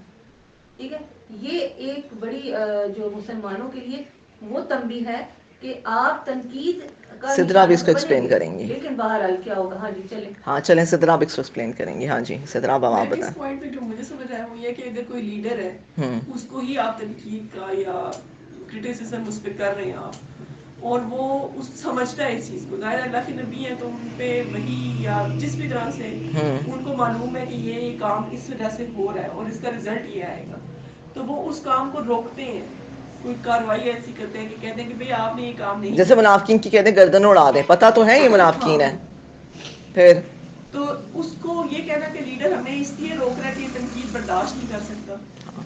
یہ یہاں پہ پوائنٹ کیا ہے. بیسیکلی ہوتا یہ ہے کہ یہ ایک لیڈر کا کردار اتنا سینسٹیو ہوتا ہے نا, ایک لیڈر کا جو پوزیشن ہوتی ہے وہ اتنی سینسٹیو ہوتی ہے کہ اب اللہ کے نبی کو پتہ ہے, وہ عائشہ والی بات بالکل ٹھیک ہے کہ فتنہ جو ہے وہ کہا گیا ہے کہ اس کو جڑ سے ہی اکھاڑ دیا جائے, اس کو جڑ سے ہی پکڑ لے تاکہ اس کو وہ پھیلے نہ, ٹھیک ہے, وہ آگے چل کے آئے گا. یہاں یہ جو والا پوائنٹ ہے نا, اس میں یہ بتایا گیا ہے کہ اب اللہ کے نبی کو پتا تھا, لیکن اب اللہ کے نبی منافقین کی گردنیں اڑا دیتے ہیں نا. پتا تھا سارے منافق, عبداللہ بن ابی کا پتا نہیں تھا رئیس المنافقین تھا, لیکن کیوں نہیں کر رہے تھے. آتا بھی ہے, ہم پڑھیں گے انشاءاللہ بھی آج ہی واقعہ افک پڑھیں گے ہم, صحیح. اس میں حضرت عمر رضی اللہ تعالیٰ عنہ نے کیا کہا تھا کہ اللہ کے نبی آپ اس کی گردن اڑا دیں عبداللہ بن ابی کی. تو اللہ کے نبی نے کیا کہا تھا, عمر رضی اللہ تعالیٰ عنہ لوگ کیا کہیں گے کہ محمد اپنے ہی ساتھیوں کو قتل کر رہا ہے, اپنے ہی ساتھیوں. کیوں؟ کیونکہ وہ مسلمان ہے, کلمہ پڑھ رہا ہے. ٹھیک ہے, اب اگر وہ یہ کاروائی کرتے ہیں تو کیوں کیا کہیں گے, دیکھو ذرا اپنے ہی مسلمان بھائیوں کو مار رہے ہیں, اپنے ہی مسلمان بھائیوں کے اوپر جبر کر رہے ہیں, اس کو اپنی ڈومیننس کے یہ کیونکہ برداشت نہیں ہو رہا. کبھی اپنی ذات کے لیے بدلہ نہیں, یہ چیز یہاں پہ ہے کہ اتنا ابھی دیکھیں کتنے مشکل حالات ہیں. ٹھیک ہے, کہ پھر لوگ کیا کہیں گے, ہاں نا اپنے پہ بات آئی ہے نا تو برداشت نہیں ہوا. اور وہ اس صورت میں کہ جب وہ اختیار بھی رکھتے ہیں, آپ سترم کر بھی سکتے ہیں, لیکن وہ کر کیوں نہیں رہے. تو وہ اللہ کے نبی بھی ہے نا, ان کو اس بات کی بھی وہ باور کرتے ہیں کہ جو منافق کی منافقت ہے نا وہ اللہ نے کھولی ہے. ہاں بالکل, یہ نبی کا کام ہے, اس کا یہ کسی اہل مومن کا کام بھی نہیں ہے. اور منافقین نے کیا کیا کہ اسلامی نظام کی اس ڈھیل سے فائدہ اٹھانے کی پوری کوشش, پھر وہ اس کا فائدہ اٹھاتے تھے کہ اللہ کے نبی تو ہمیں کچھ کہیں گے نہیں, کچھ کہہ نہیں سے. یہی تو نفاق تھا. اسی لیے کہتے ہیں نا جتنا نفاق منافق کیا, اسی لیے کہا دوزخ کے سب سے جو نچلے درجے پر ہوگا. اور نجوہ کے ماحول سے فائدہ اٹھاتے تھے, اور اس ماحول میں ہر میں نبی کو بہتان کے ایک عظیم طوفان کی لپیٹ میں لینے کی کوشش کرتے تھے. آگے ہے واقعہ افک آ گیا جناب. اب یہ ہم اس کو دیکھ لیتے ہیں, یہ بہت ہی اہم واقعہ ہے, آپ لوگوں نے پڑھا ہوا بھی ہوگا, دورہ قرآن میں بھی ہم کرواتے رہتے ہیں اس کو. اور اس میں یہ ہوا تھا, یہ سورہ نور کی آیت نمبر 11 سے 20 ہے, اس کو پڑھ لیں, پھر اس کے بعد میں آپ کو نا اس کو سمرائز کر دیتی ہوں. اچھا صدرا آپ پڑھ لیں, ان کو ذرا غور سے سن لیں, اس کے بعد پھر ہم دیکھتے ہیں. سورۃ نور کی آیات 11 تا 20. ترجمہ: جو لوگ یہ بہتان گھڑ لائے ہیں وہ تمہارے اندر کا ایک ٹولہ ہے. اس واقعے کو اپنے حق میں شر نہ سمجھو, بلکہ یہ بھی تمہارے لیے خیر ہی ہے. جس نے اس میں جتنا حصہ لیا اس نے اتنا ہی گناہ سمیٹا, اور جس شخص نے اس کی ذمہ داری کا بڑا حصہ اپنے سر لیا اس کے لیے تو عذاب عظیم ہے. جس وقت تم لوگوں نے اسے سنا تھا اسی وقت کیوں نہ مومن مردوں اور مومن عورتوں نے اپنے آپ سے نیک گمان کیا, اور کیوں نہ کہہ دیا کہ یہ صریح بہتان ہے. وہ لوگ اپنے الزام کے ثبوت میں 4 گواہ کیوں نہ لائے, اب کہ وہ گواہ نہیں لائے, اللہ کے نزدیک وہی جھوٹے ہیں. اگر تم لوگوں پر دنیا اور آخرت میں اللہ کا فضل اور رحم و کرم نہ ہوتا تو جن باتوں میں تم پڑ گئے تھے ان کے پاداش میں بڑا عذاب تمہیں آ لیتا. ذرا غور تو کرو, اس وقت تم کیسی سخت غلطی کر رہے تھے جبکہ تمہاری ایک زبان سے دوسری زبان اس جھوٹ کو لیتی جا رہی تھی, اور تم اپنے منہ سے کچھ کہے جا رہے تھے جس کے متعلق تمہیں کوئی علم ہی نہ تھا. تم اسے ایک معمولی بات سمجھ رہے تھے, حالانکہ اللہ کے نزدیک یہ بڑی بات تھی. کیوں نہ اسے سنتے ہی تم نے کہہ دیا کہ ہمیں ایسی بات زبان سے نکالنا زیب نہیں دیتا. سبحان اللہ, یہ تو ایک بہتان عظیم ہے. اللہ تم کو نصیحت کرتا ہے کہ آئندہ کبھی نصیحت کرتا کرنا اگر تم مومن ہو. اللہ تمہیں صاف صاف ہدایات دیتا ہے اور وہ علیم و حکیم ہے. جو لوگ چاہتے ہیں کہ ایمان لانے والوں کے گروہ میں فحش پھیلے وہ دنیا اور آخرت میں دردناک سزا کے مستحق ہے. فحش پھیلے وہ دنیا اور آخرت میں دردناک سزا کے مستحق ہے. اللہ جانتا ہے اور تم نہیں جانتے. اگر اللہ کا فضل اور اس کا رحم و کرم تم پر نہ ہوتا اور یہ بات نہ ہوتی کہ اللہ بڑا شفیق و رحیم ہے تو یہ چیز جو ابھی تمہارے اندر پھیلائی گئی تھی بدترین نتائج دکھا دیتی. ٹھیک ہے. اچھا یہ قرآن کی آیات ہمیں ملتی ہیں اور اس میں یہ واقعہ عفق جو ہے بیسیکلی آپ لوگوں کو پتہ ہی آپ کی بک میں نا بہت ڈیٹیل سے مینشن بھی ہے. حضرت عائشہ رضی اللہ تعالیٰ عنہ کی اپنی زبانی ہے, انہوں نے بیان کیا. میں اس کو سمرائز کر دیتی ہوں, آپ اس کو جا کے پھر ضرور پڑھیں. ٹھیک ہے. اچھا اس میں یہ تھا کہ بیسیکلی غزوہ بنی المستلق, ٹھیک ہے, یہ غزوہ ہوا تھا تقریباً 6 ہجری میں آتا ہے. اور اللہ کے نبی کا یہ معمول تھا کہ جب بھی غزوات وغیرہ پہ جاتے تھے تو اپنی زوجہ کو جو ہے وہ ایک کو ساتھ رکھتے تھے نا. ہاں قرآن نکلتا تھا, قرآن دازی ہوتی تھی اور اس میں کسی نہ کسی, اس دفعہ جو قرآن نکلا وہ حضرت عائشہ رضی اللہ تعالیٰ عنہ کا نکلا اور وہ ساتھ تھیں سفر میں. یہ بنو خزاع کی ایک شاخ تھی, اس کے ساتھ ان کے بارے میں پتہ چلا تھا کہ وہ مسلمانوں کے خلاف جو ہے وہ اکٹھے ہو رہے ہیں, تو اس لیے یہ لوگ یہاں سے نکلے ہیں. اچھا اب یہ ہوا کہ جب یہ لوگ وہاں پہنچ گئے, ٹھیک ہے, خیر واپسی جب ہو رہی تھی اب تو راستے میں ایک جگہ پہ پڑاؤ ڈالا گیا. ٹھیک ہے, جب پڑاؤ ڈالا تو حضرت عائشہ رضی اللہ عنہ فرماتی ہیں کہ میں حاجت کے لیے, ساری بات ہے میں گئی, اور جب یہ واپس آئی ہیں تو انہوں نے ایک ہار پہنا ہوا تھا. تو کہتی ہے کہ مجھے محسوس ہوا کہ میرے گلے میں ہار نہیں ہے, اور انہوں نے کیا کیا کہ یہ واپس گئیں اس کو ڈھونڈنے کے لیے. اتنی دیر میں کیا ہوا کہ آدھی رات کا ٹائم تھا, صحیح, تو اللہ کے نبی نے کوچ کا حکم دے دیا. ٹھیک ہے, مدینہ سے کچھ دیر پہلے کی یہ بات ہے کہ ابھی مدینہ پہنچنا تھا, تو کوچ کا حکم دے دیا, قافلہ روانہ ہو گیا. اب جب وہ روانہ ہو گیا تو ان کو نا بیسیکلی آپ کو پتا ہے نا وہ جو خواتین ہوتی تھی ان کا ایک وہ کیا اس کو کہتے ہیں, پالکی ٹائپ ہوتی ہے جس میں بٹھا کے وہ ہوتی تھی, اس کو اونٹ کے اوپر رکھ دیا جاتا ہے. حضرت عائشہ فرماتی ہیں کہ ہم لوگ بھوک کی وجہ سے اتنے کمزور ہوتے تھے نا کہ بالکل, ہاں, کہ وزن بالکل نہ ہونے کے برابر ہوتا تھا. ہوتا ہے نا کہ صحیح ہو تو پتہ بھی چلتا ہے کہ اب انہوں نے جب پالکی اٹھا کے جنہوں نے رکھی انہوں نے یہ سوچا کہ وہ اندر نہیں ہوگی, کیونکہ بہت ہلکی پھلکی نازک سی تو تھی, محسوس ہی نہیں ہوا. یہ خیر وہاں چلی گئیں, وہاں سے انہوں نے ہار لیا. یہ جب واپس آئی تو پتہ چلا کہ قافلہ تو کوچ کر گیا.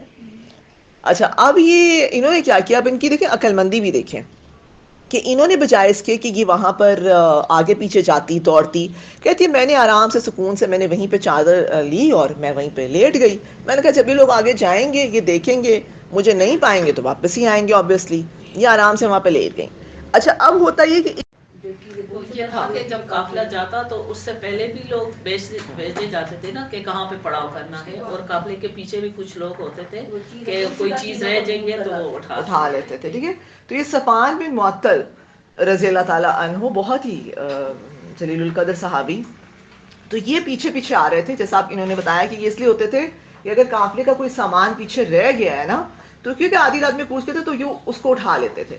جب یہ پہنچے ہیں حضرت عائشہ رضی اللہ تعالیٰ عنہ کے پاس تو انہوں نے جاتے ہی ان کو جب دیکھا تو انہوں نے کہا انا للہ و انا الیہ راجعون. تو وہ ایک دم سے بیدار ہوئی, انہوں نے اپنا جو ہے وہ چہرہ کور کیا اور انہوں نے کچھ بھی نہیں کہا, صرف اونٹنی لا کے رکھ دی اور وہ اس پر سوار ہوئی. اور اس کے بعد کہتے ہیں وہ بہت آرام سے انہوں نے نکیل پکڑی اور یہ چلے گئے. اور یہ لوگ کہتی ہیں کہ ہم لوگ نا اگلے دن تھوڑے ٹائم کے بعد دن میں ہی ہم لوگ پہنچ گئے جہاں پر اللہ کے نبی نے بھی وہاں پڑاؤ ڈالا ہی تھا, تو یہ لوگ وہاں پہنچ گئے.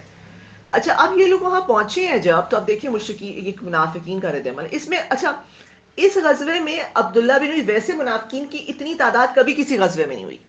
اس غزوے میں منافقین جو تھا عبداللہ بن ابی تھا, یہ کافی سارے منافقین کے ساتھ شامل تھا. ٹھیک ہے. اچھا اب یہ بھی تھا جب ان لوگوں نے دیکھا کہ حضرت عائشہ جو صحابی کے ساتھ آ رہی ہیں صفوان بن معطل رضی اللہ عنہ کے ساتھ, اب آپ سوچیں کہ ان کی گندی ذہنیت, ٹھیک ہے, اور انہوں نے پھر کس کس قسم کے, ہم تو وہی بات ہے کہ بیان کرتے ہوئے بھی ہمیں وہ ہوتا ہے کہ کس کس قسم کی بہتان لگائے کہ دیکھو اللہ کے نبی کی وہ پیچھے رہ گئیں اور رات وہاں گزار کے آئیں, اور یہ وہ اس قسم کی نازیبا گفتگو امہات المومنین کے متعلق جو انہوں نے کی, اور یہ وہی سرگوشیاں تھیں اور آپس میں بیٹھے ہوئے اور ڈسکشنز ہو رہی ہیں اور سارا کچھ نا. خیر یہ آ گئی ہیں, یہ کہتی ہے کہ جب ہم واپس مدینہ منورہ آئے ہیں نا تو حضرت عائشہ رضی اللہ تعالیٰ عنہ بیمار پڑ گئی, آتے ہی سفر سے بیمار پڑ گئی. اور یہ کہتی ہے کہ میں پورے مہینے کے لیے ایسا ہو کہ یہ اپنے حجرے سے ہی نکل پائی نا, یعنی اتنی یہ بیمار تھیں کہ یہ بیڈ پہ لیٹ گئیں. اب اللہ کے نبی جو تھے وہ آتے تھے, وہ کہتی تھی میں دیکھی تھی, اب اللہ کے نبی کے کان میں یہ باتیں جا رہی ہیں. لوگ اب وہی بات ہے, لوگوں کے منہ تو نہیں بند کر سکتے, جتنے منہ اتنی باتیں. اب یہ کہتی ہیں کہ میں دیکھتی تھی کہ اللہ کے نبی صلی اللہ علیہ وسلم کا جو ایک تھوڑا سا ایٹیٹیوڈ میں نا مجھے تھوڑا چینج نظر آ رہا تھا, کہ ویسے جب میں بیمار ہوتی تھی اور اس دفعہ جب میں بیمار تھی تو بس اللہ کے نبی آتے تھے پوچھتے تھے یہ کیسی ہیں اور پھر چلے جاتے تھے.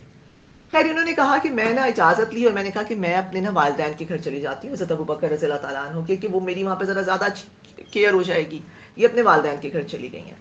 وہاں پر گئی ہیں تو کہتی ہے کہ ایک دفعہ رات میں میں وہی بات ہے کہ حاجت کے لیے نکلے، گھروں میں تو نہیں ہوتے تھے نا، بیت الخلا باہر نکلے ہیں، تو یہ مستہ بن اساسا یہ حضرت ابو بکر رضی اللہ تعالیٰ عنہ کے رشتہ دار تھے، اور یہ پوری جو فیملی تھی ان کی حضرت ابو بکر رضی اللہ تعالیٰ عنہ جو کفالت کر رہے تھے، ٹھیک ہے، ان کی کیئر ساری وہ کر رہے تھے. آپ سوچیں، اب ہوتے نا کبھی کبھی ہم کہتے ہیں کہ ہمارے قریب کے لوگوں نے ہمیں ہرٹ کیا. ابھی جو مستہ بن اساسا ان کی والدہ ان کے ساتھ تھیں، حضرت عائشہ رضی اللہ تعالیٰ عنہ کے ساتھ تھا، تو ان کو ٹھوکر لگی تو انہوں نے کہا کہ غارت ہو مستہ. ان کو برا تو کہتی تم کیسی ماں ہو، اپنے بیٹے کو برا بھلا کیوں کہہ رہی ہو؟ کہتی اس کی حرکتیں ہی ایسی ہیں، آپ کو نہیں پتا کیا ہوا ہے. ہاں تمہیں نہیں معلوم کہ کیا ہوا ہے. انہوں نے کہا کیا ہوا ہے؟ اب دیکھیے وہ بالکل بے خبر ہیں. وہ کہتے ہیں نا وہ کہتے ہیں اگنورینس از بلیسنگ، سم ٹائمز اگنورینس، عائشہ کو کچھ پتہ ہی نہیں ہے. تو انہوں نے پھر ساری بات بتائی کہ آپ کو پتا یہ ہوا. کہتی مجھے حاجت تو بھول ہی گئی، میں واپس کی زاری بتا کیا مطلب، وہ رو کے ان کا برا حال اور بہت زیادہ وہ پریشان بھی. اچھا اب یہ ہوا کہ اللہ کے نبی جو ہیں وہ اس دوران کہتے ہیں کہ ایک دن آئے حضرت عائشہ، یہ ساری ان کی اپنی آپ بیتی نا کہ وہ آتے ہیں اور وہ کہتے ہیں کہ نا اب اچھا اس سے پہلے نا اللہ کے نبی نے نا مختلف اپنے اینڈ پہ انویسٹیگیشنز بھی کرائی، جبکہ وہ جانتے تھے. انہوں نے مجمع میں کھڑے ہو کر یہ بھی بتا دیا تھا کہ دیکھو میں نے نہ کبھی اپنے گھر والوں میں کوئی برائی دیکھی ہے اور نہ میں نے صحابی میں کوئی برائی دیکھی ہے، تو تم لوگ یہ ساری باتیں کہہ رہے ہو نا ان کی کوئی حقیقت نہیں ہے. یہ کہہ چکے تھے.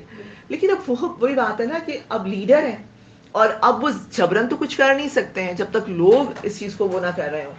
تو صحابہ سے بھی مشورہ کیا. آتا ہے کہ اب گھر کے لوگوں کو بلایا، حضرت زید بن ثابت رضی اللہ تعالیٰ عنہ کو بلایا، حضرت علی رضی اللہ تعالیٰ عنہ کو بلایا، ٹھیک ہے، اور ان سے کہا کہ آپ کیسا پاتے ہیں عائشہ رضی اللہ تعالیٰ عنہ کو. تو حضرت زید بن ثابت ظاہر بات ہے گھر کے لوگ تو انہوں نے کہا کہ ہم نے ان کے اندر کوئی برائی نہیں دیکھی، انہوں نے کلمہ خیریت کی ہے.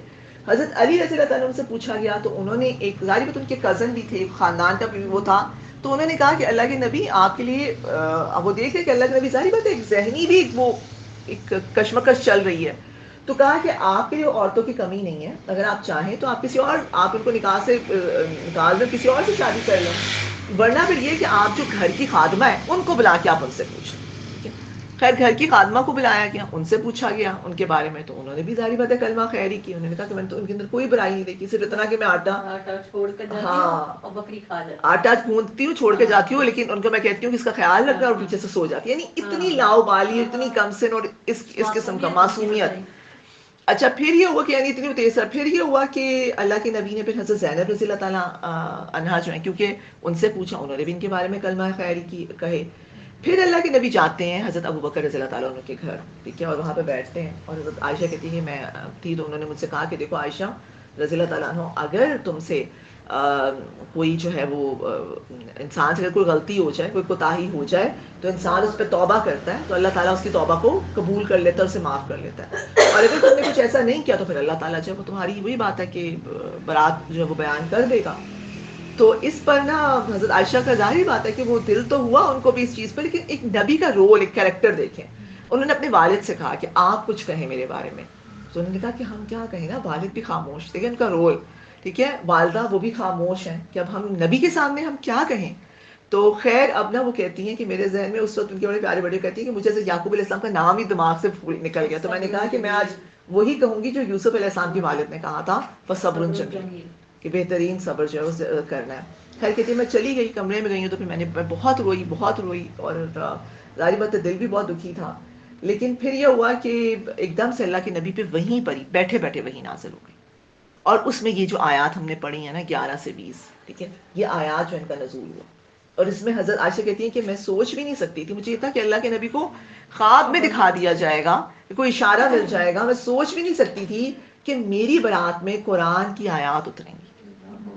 دیکھیں کتنی بڑی بات ہے، کتنی بڑی بات دنیا ہے. کا سب سے بڑا بہتان ام الحات المومنین میں پر لگایا گیا ہے، اور سب سے بڑا صبر انہوں نے کیا.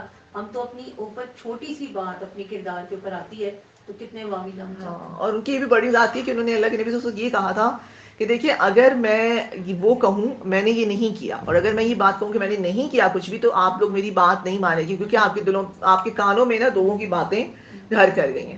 اور اگر میں یہ کہوں کہ جو میں نے کیا ہے، جو کہ میں نے نہیں کیا، تو آپ لوگ اس پہ یقین کر لیں گے. تو انہوں نے کہا تھا میری گواہی اللہ ہی دے گا، میں اپنا معاملہ اللہ کے سپورٹ کرتی ہوں. کیونکہ اس میں ہمارے لیے بہت بڑا لیسن ہے، بہت بڑا لیسن ہے، ٹھیک ہے. اور آپ لوگ ہی بتائیں کہ اس میں ہمارے لیے کیا لیسن ہے. نئے باتوں پر نہیں کرنا ہے, ان کو سن کے یا کسی کے بارے میں غلط گمان پہ نہیں کرنا, غلط گمان نہیں کرنا, بہتان جھوٹا کسی کے اوپر نہیں لگانا. اور یہ جو حضرت عائشہ رضی اللہ عنہا کا جو معاملہ ہوا, اس پہ جو انہوں نے اللہ پہ اتنا توکل, ہو بھی جائے تو صبر سے معاملات کو حل کرے نا, نہ کہ یہ کہ آپ لوگوں سے لڑتے مرتے پھریں, ان کو برا بھلا کہیں, اپنا کریں. جب آپ حق پر ہیں پھر مطمئن رہیں, مطمئن رہیں کہ میں حق پر ہوں, میں صحیح ہوں. دوسروں کو بیجا صفائیاں بھی پیش کرنے کی ضرورت نہیں ہے جب آپ, اگر آپ کو پتا ہے کہ آپ صحیح کام کر رہے ہیں اور آپ نے صحیح کیا ہے, کیونکہ وہی والی بات, جو اگلا بندہ آپ سے سوال اور جواب کر رہا ہے وہ آلریڈی آپ کے بارے میں ایک ججمنٹ بنا کے بیٹھ چکا ہے اور اس کو آپ چینج نہیں کر سکتے. جب آپ کو پتا ہے آپ حق پر ہیں اور آپ صحیح ہیں تو پھر اپنا سارا معاملہ اللہ پہ چھوڑ. ہاں, لیکن اپنا کلیریفیکیشن دے دیں, جیسے عائشہ نے دی کہ اگر میں کہوں گی کہ میں نے جو کام نہیں کیا, ٹھیک ہے, کیے تو آپ مان جائیں گے, اور جو میں نے نہیں آپ جو کیا ہی نہیں ہے اس کے بارے میں آپ لوگ نے یہ ایک اپنا کانسیپٹ بنا لیا ہے, لیکن انہوں نے کہا کہ میں نے نہیں کیا. جیسے تو یوسف علیہ السلام کے بارے میں بھی آتا ہے نا کہ جب عزیز مصر نے ان کو دروازے پہ پکڑ لیا تھا, ٹھیک ہے, اور زلیخا نے جب الزام لگایا تو اس سے خاموش نہیں ہوئے تھے, انہوں نے اپنی گواہی دی. یہ آپ نے اپنا پوائنٹ آف ویو کلیئر کریں, اگلا اس کو یقین کنوے کر دیں, اپنا پوائنٹ آف ویو آپ کنوے ضرور کریں. اب اگلا جو ہے اس کو مانتا ہے نہیں مانتا وہ پھر اب اللہ پہ چھوڑ دیں. خاموشی بھی اقرار کی ایک ہاں, بن جاتی ہے. یہی بات میں نہیں کہنا چاہ رہی تھی کہ بالکل خاموش, یہ نہیں کہ باپ کہیں کہ جی بس میں تو چپ, لوگ پوچھ رہے ہیں آپ کہیں میں تو چپ ہوں, بس میں الگ لکھ, نہیں, اپنی بات اپنی صفائی کنوے کر دیں. اور پھر دیکھیے یوسف علیہ السلام کے بارے میں بھی کیسے پھر وہ بچہ بولا اور گواہیاں پیدا ہو گئی نا, پیدا وہ پنگوڑے میں بچہ بولنا شروع ہو گیا, ٹھیک ہے. اور پھر وہ کہا کہ قمیض, اس نے ہی کہا کہ اگر قمیض آگے سے ہے یا پیچھے سے وہ دیکھیں, تو اللہ تعالیٰ نے معاملہ کلیئر کر دیا. لیکن اگر وہ یہ کہتے کہ میں تو بس چپ ہوں, چپ نہیں, آپ اپنی صفائی ضرور پیش کریں لیکن بحث نہیں کرنی. لیکن یہ نہیں ہے کہ آپ لوگوں سے الجھنا شروع کر دیں, آپ لوگوں کو جب وہ کرنا شروع کر دیں. اچھا, اور اس کے علاوہ پھر اس کے بعد یہ آتا ہے کہ پھر یہ جب آیات نازل ہوئی ہیں تو اللہ کے نبی پھر وہی کہتے ہیں کہ سخت سردی میں شدید پسینہ, یہ عالم تھا. خیر بہت خوش ہوئے جب وہی نازل ہوئی, اللہ کے نبی مسکرا, اللہ کے نبی نے کیا کہا کہ بلایا کہ یہ اس طریقے سے آیات نازل ہوئی ہیں. تو مجھے حضرت عائشہ فرماتی ہیں کہ ان کی والدہ نے کہا نا کہ تم اللہ کے نبی کا شکر ادا کرو نا, شکریہ ادا کرو. تو انہوں نے کہا ہاں میں کیا, میں تو اپنے رب کا شکریہ ادا کروں گا, جس نے میری برات جب ہوگی. اچھا, اور یہاں پر اب یہ تھا کہ یہ جو پورا یہ جو سارا معاملہ تھا, اس کے اندر منافقین کی تو ٹولیاں تھیں, لیکن کچھ مومنین صادقین بھی اس کا شکار ہو گئے تھے, ٹھیک ہے. اس میں ایک تو مصطح بن اساسہ رضی اللہ تعالیٰ عنہ کا آتا ہے, ٹھیک ہے. دوسرا جو ہے حضرت حسان بن ثابت شاعر اسلام جو ہیں, ٹھیک ہے, آپ لوگوں نے سنا ہے حسان بن ثابت رضی اللہ تعالیٰ عنہ کو, بہت ہمارے جو ہے اسلام کے بہت بڑے شاعر اسلام ہیں. اور تیسری جو حضرت زینب بنت جو ہیں ان کی جو بہن ہے, ان کی جو بہن تھی حمنہ بنت جہش, ٹھیک ہے, ان کے بارے میں آتا ہے کہ وہ بھی ان افواہوں کو اور اس کو. اور اچھا گمان اگر ہم دیکھیں تو حضرت ابو ایوب انصاری کا واقعہ ملتا ہے کہ ان کے بیوی نے جب ان سے یہ بات کی نا کہ آپ کو پتہ ہے کس قسم کی افواہیں جو ہیں وہ اڑائی جا رہی ہیں, تو انہوں نے اپنی بیوی سے کہا کہ دیکھو اگر تم عائشہ رضی اللہ تعالیٰ عنہ کی جگہ ہوتی تو تم کیا کرتی. انہوں نے کہا کہ میں تو کبھی ایسا نہ کرتی, سوچ بھی نہیں سکتی. تو انہوں نے کہا کہ عائشہ رضی اللہ تعالیٰ عنہ تم سے کئی درجے بہتر ہے, ٹھیک ہے, تو پھر تم ان کے بارے میں کیسے سوچ سکتے ہو. انہوں نے کہا کہ جو صفوان جو ہیں, اگر میں صفوان بن معطل کی جگہ ہوتا تو میں تو کبھی اس چیز کا گمان بھی نہ کرتا, اور صفوان جو ہے وہ مجھ سے بھی زیادہ بہتر ہے, مجھ سے بھی زیادہ نیک ہے, ٹھیک ہے. تو انہوں نے کہا پھر وہ کیسے کر سکتے, یہ ہوتا ہے اچھا گمان, ایک پازیٹیو گمان. انہوں نے یہ گمان کیا.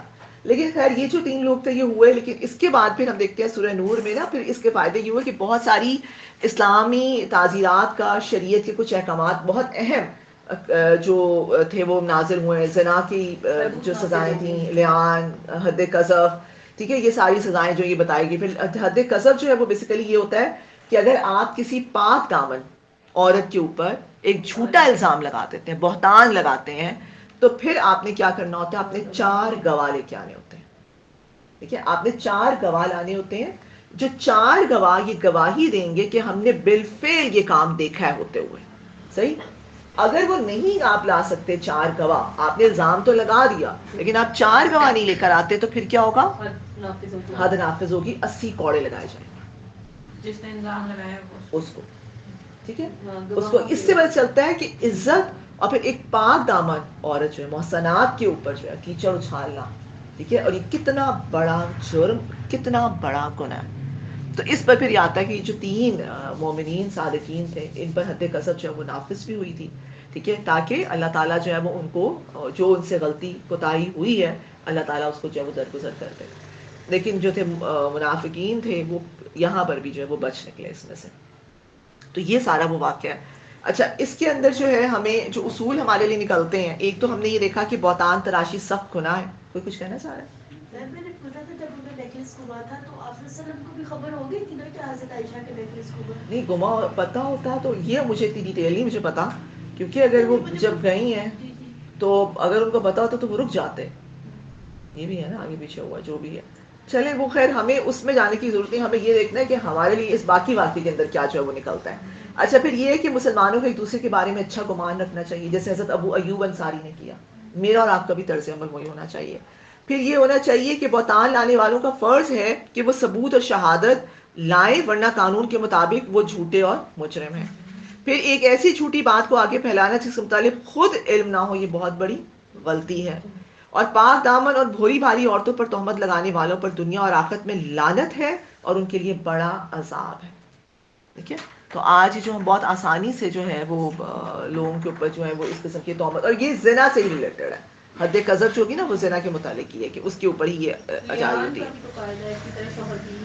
ہاں, لعان کا قاعدہ پھر یہ ہے کہ شوہر اور بیوی, اگر فرض کریں شوہر جو ہے وہ اپنی بیوی کو دیکھ لیتا ہے زنا کرتے ہوئے اس بدکاری میں, تو اب وہ کیا کرے گا نا, ٹھیک ہے. تو اب ظاہری بات ہے کہ اب وہ پھر یہ کرے گا کہ وہ قسم کھائے گا, ٹھیک ہے. وہ آ کے جو بھی قاضی ہے, عدالت ہے, جو بھی ہے اس کے سامنے سے اللہ کے نبی کے پاس آئے, اور اس دور میں تو وہ 4 دفعہ قسم کھائے گا کہ میری بیوی کو میں نے دیکھا ہے, اس نے یہ کیا ہے, اس نے یہ کیا. 4 دفعہ وہ یہ کہے گا, 5ویں دفعہ وہ یہ کہے گا کہ اگر میں جھوٹا ہوں تو مجھ پر اللہ کی لعنت ہے.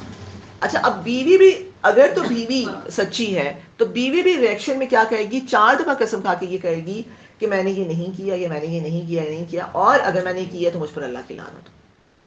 صحیح. تو یہ لعان کا قاعدہ ہے کہ اگر میاں بیوی آپس میں, اگر وہ شوہر بھی الزام لگانا چاہتی ہے تو بھی ہاں پھر بھی ایسے ہوگا, شوہر کا بھی ایسے ہوگا, ٹھیک ہے.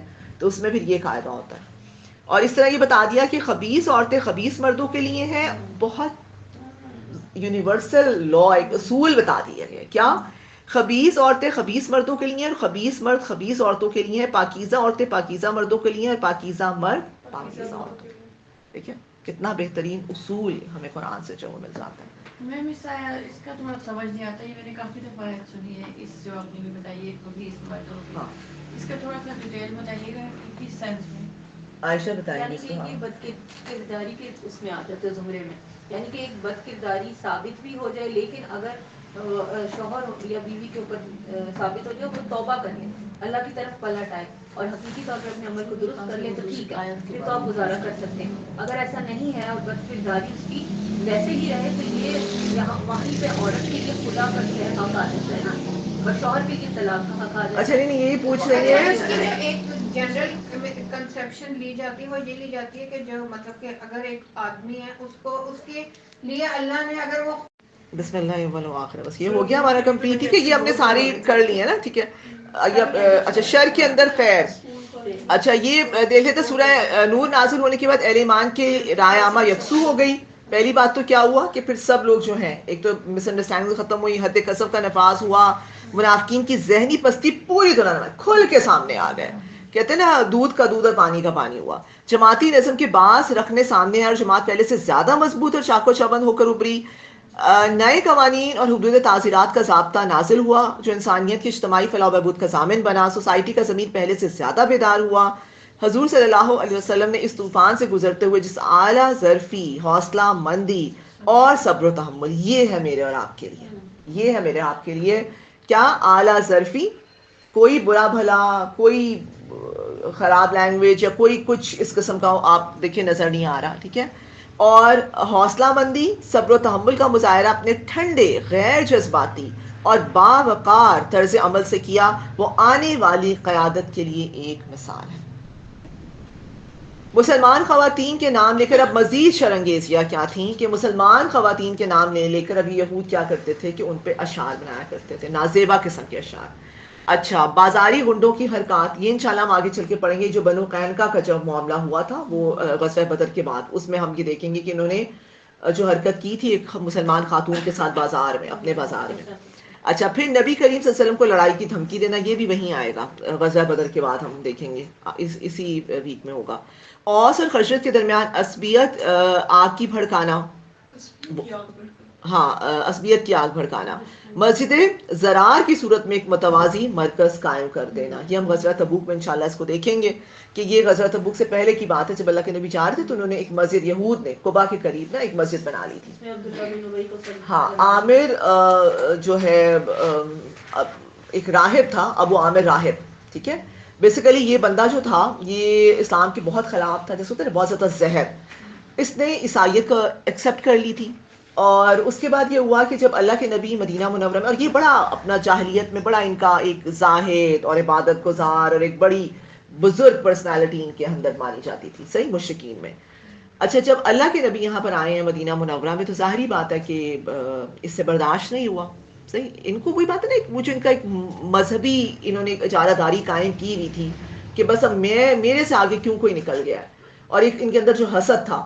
تو اس نے کیا کیا کہ یہ مدینہ چھوڑ کر, جب غزوہ بدر ہوئی تو اس نے دیکھا, اس کو پہلے بھی تھا کہ شاید مسلمان یہیں پہ ختم ہو جائیں گے, لیکن غزوہ بدر ہوئی تو مسلمان مزید ان کو کامیابی ملی.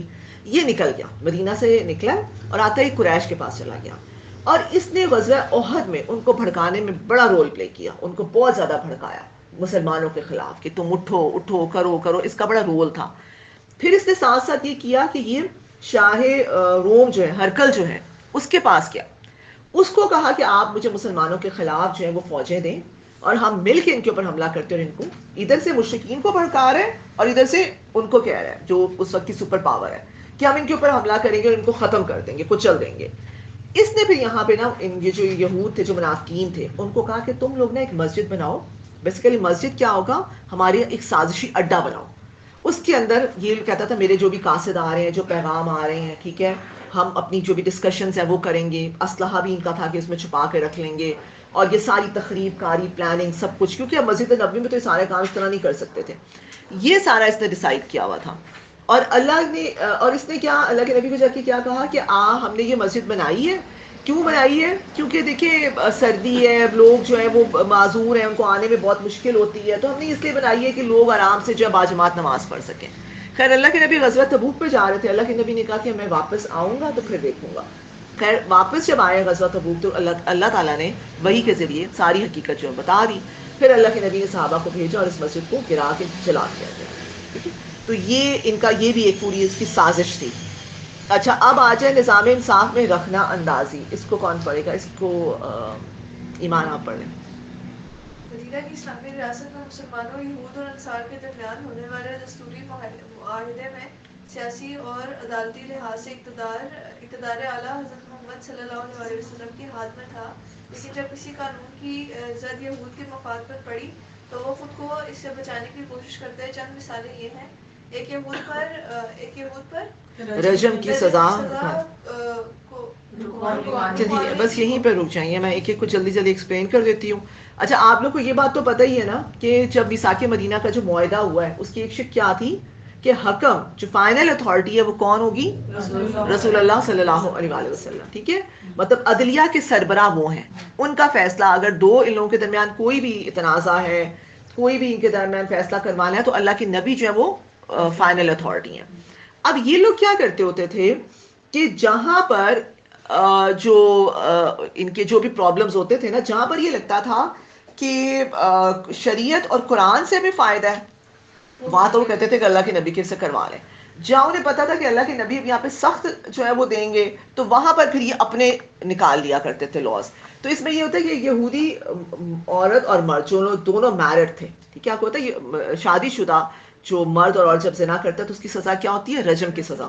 رجم کیا ہوتا ہے کہ پتھر مار مار کے ان کو ہلاک کر دینا.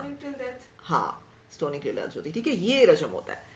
اب انہوں نے کیا کیا کہ یہ نا اللہ کے نبی کے پاس جو ہے وہ انہوں نے کہا کہ ہم اللہ کے نبی کے پاس یہ لے کے جاتے ہیں, اور پہلے سے مائنڈ بنا لیا کہ اگر انہوں نے رجم کا کہا تو ہم نہیں مانیں گے, اور اگر انہوں نے ہماری سزا ان کی سزا کیا انہوں نے بنا دی تھی کہ یہود میں نا جب یہ زنا کی وبا پھیلی ہے نا اور جب ان کا جو ہائی کلاس طبقہ تھا وہ بھی اس کے اندر انوالو ہونا شروع کیا.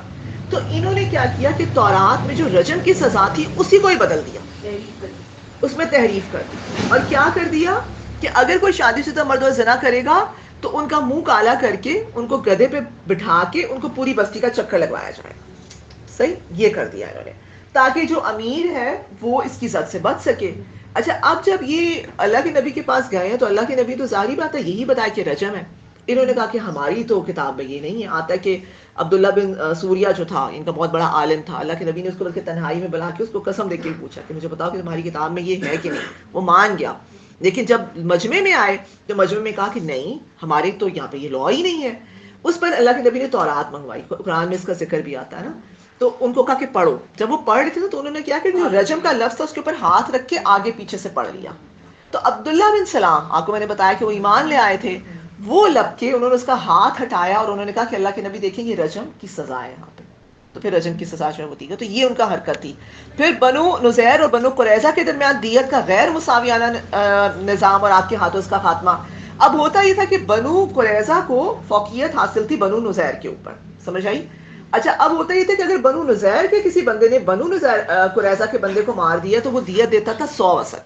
ٹھیک ہے, وسق ایک پیمانہ ہے, ٹھیک ہے, 60 سا کے قریب. اچھا, اگر بنو نذیر کے کسی بندے نے بنو قریظہ کے بندے کو مارا ہے تو وہ دیت دے گا 50 وسق. دیکھیں, یعنی اگر اس نے مارا ہے تو وہ ڈبل دے گا, اگر اس نے مارا ہے تو وہ ہاف دے گا. اللہ کے نبی کے پھر ان کا اسی طرح کو کوئی معاملہ ہوا دیت کا, تو یہ جو بنو نذیر والے تھے نا, انہوں نے کہا کہ اب ان کو نبصر آ رہا تھا کہ اللہ کے نبی حکم ہے, انہوں نے کہا ہم تو نہیں دیں گے. ٹھیک ہے, وہ اڑ گئے. پھر یہ معاملہ اللہ کے نبی کے پاس گیا تو اللہ کے نبی نے کہا کہ کیوں یہ ڈبل دیں گے, نا جو ہے پھر وہی دیں گے. اس کو بھی پھر اس پر مساوات قائم کی گئی. بااثر اور کمزور طبقوں کے لیے الگ قانون, مثلا ایک مخزومی عورت فاطمہ پر چوری کا مقدمہ, یہ آپ سب لوگوں نے سنا ہوا ہے فتح مکہ کے موقع پر. یعنی ان کے کیا تھے, عمراء کے لیے الگ قوانین تھے, غرباء کے لیے الگ قوانین تھے. آج ہمارے ملک میں بھی یہی ہو رہا ہے, بالکل ایسا ہی ہو رہا ہے کہ نہیں. ٹھیک ہے, کہ امیر اگر کرے گا تو وہ باعزت, ہاں قانون ہی بدل جائے گا. انہوں نے 2 الگ قانون بنا لیے تھے. قانون, ہاں, یہ بالکل یہی طریقہ کار تھا. اور اگر غریب کرے گا تو اس کے لیے الگ قانون ہے. پھر ایک عورت کا کسی کے دانت توڑنے پر قصاص کا معاملہ, یہ بھی ہوا. یہ ایک ام حارثہ کے بارے میں آتا ہے کہ انہوں نے جو ہے وہ اسی طریقے کسی کو اتنے زور سے مکہ مارا کہ دانت ٹوٹ گیا. اب قصاص میں کیا ہوتا ہے, ناک کے بدلے ناک, دانت کے بدلے دانت. ٹھیک ہے, تو اس پر پھر لیکن یہ ہوتا ہے کہ لیکن اس میں ہوتا ہے کہ دیت بھی ہوتی ہے, اگر آپ قصاص دے دیں یا پھر آپ خون بہا دے دیں. خیر جب اللہ کے نبی نے یہ کیا تو اس نے پھر خون بہا جو دے دیا تھا.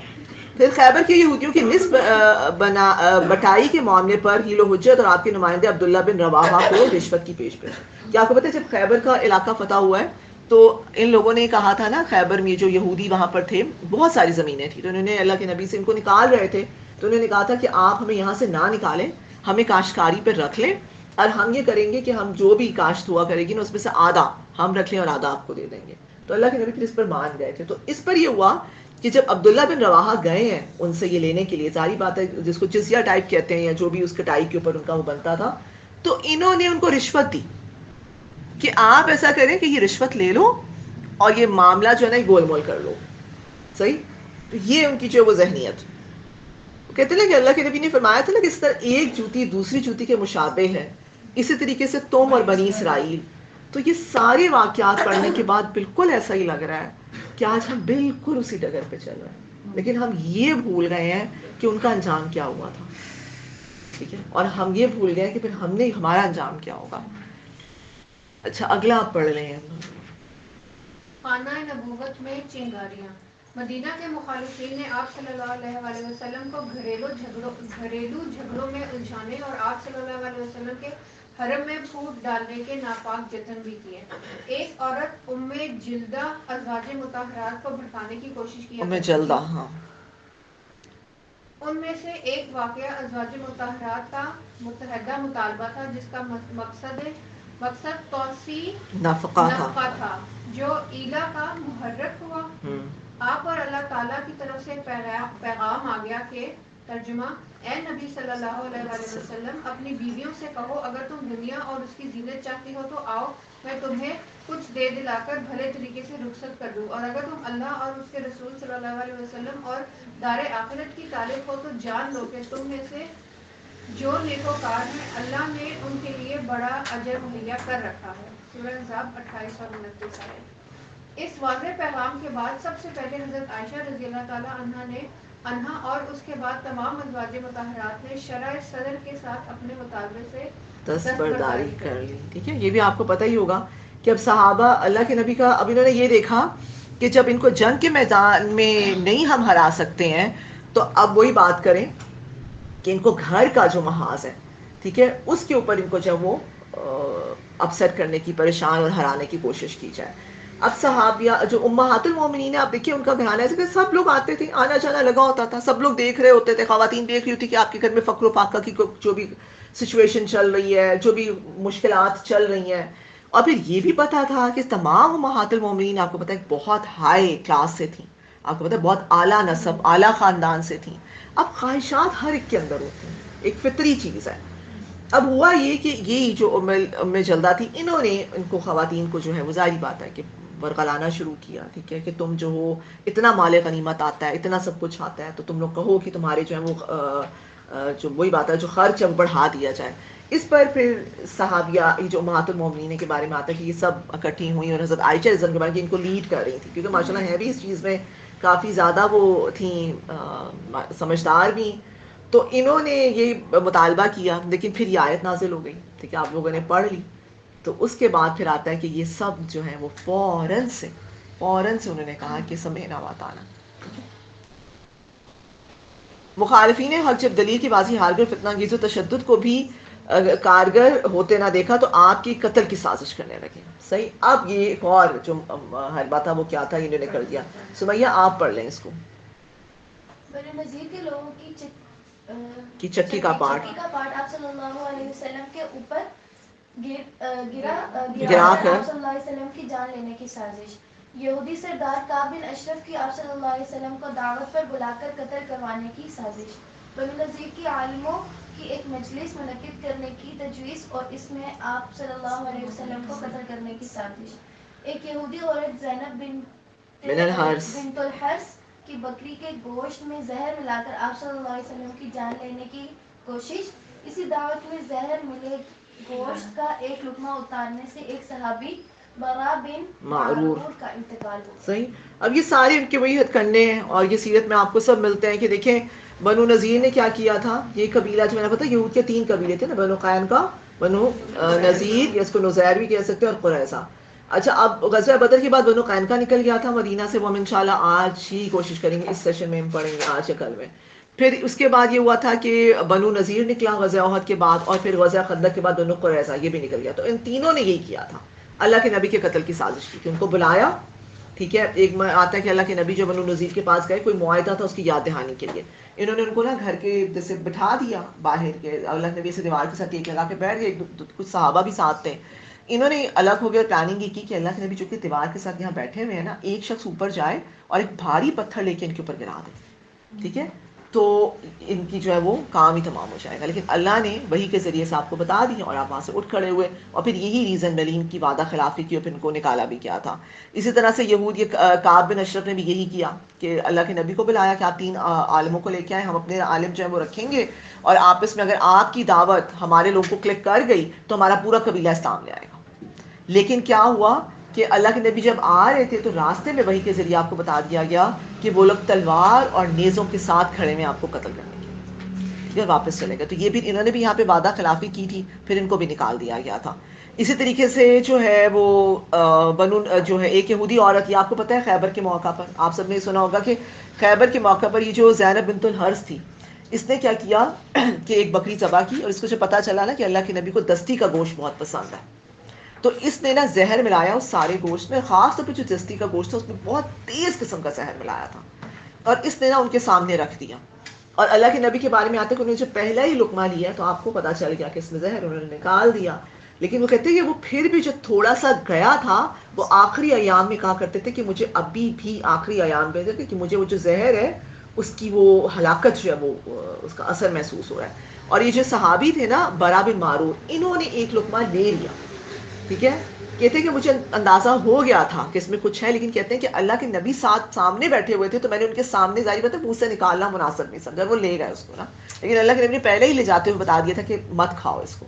پھر جب اس عورت کو بلایا گیا، پوچھا گیا، باز پرس کی گئی، تو اس نے کہا کہ ہاں میں نے ملایا تھا. اور پھر کیا بہانہ بنایا کہ ہم نے آپ کو چیک کرنا تھا کہ اگر آپ واقعی اللہ کے نبی ہیں نا تو آپ کو پتہ چل جاتا نا کہ زہر ہے. ٹھیک ہے، تو یہ انہوں نے آگے سے، لیکن پھر یہ ہوا تھا کہ قصاص کے بدلے میں اس عورت کو پھر قتل کر دیا گیا تھا کیونکہ صحابی جو ہے کہ فوت ہو گئے تھے. اچھا، تبوک کی واپسی پر یہ کتنا رہ گیا ہمارا؟ میں چاہتی کہ ہم سوال کرتے ہیں اس کو مکمل کر لیں. 1 2 3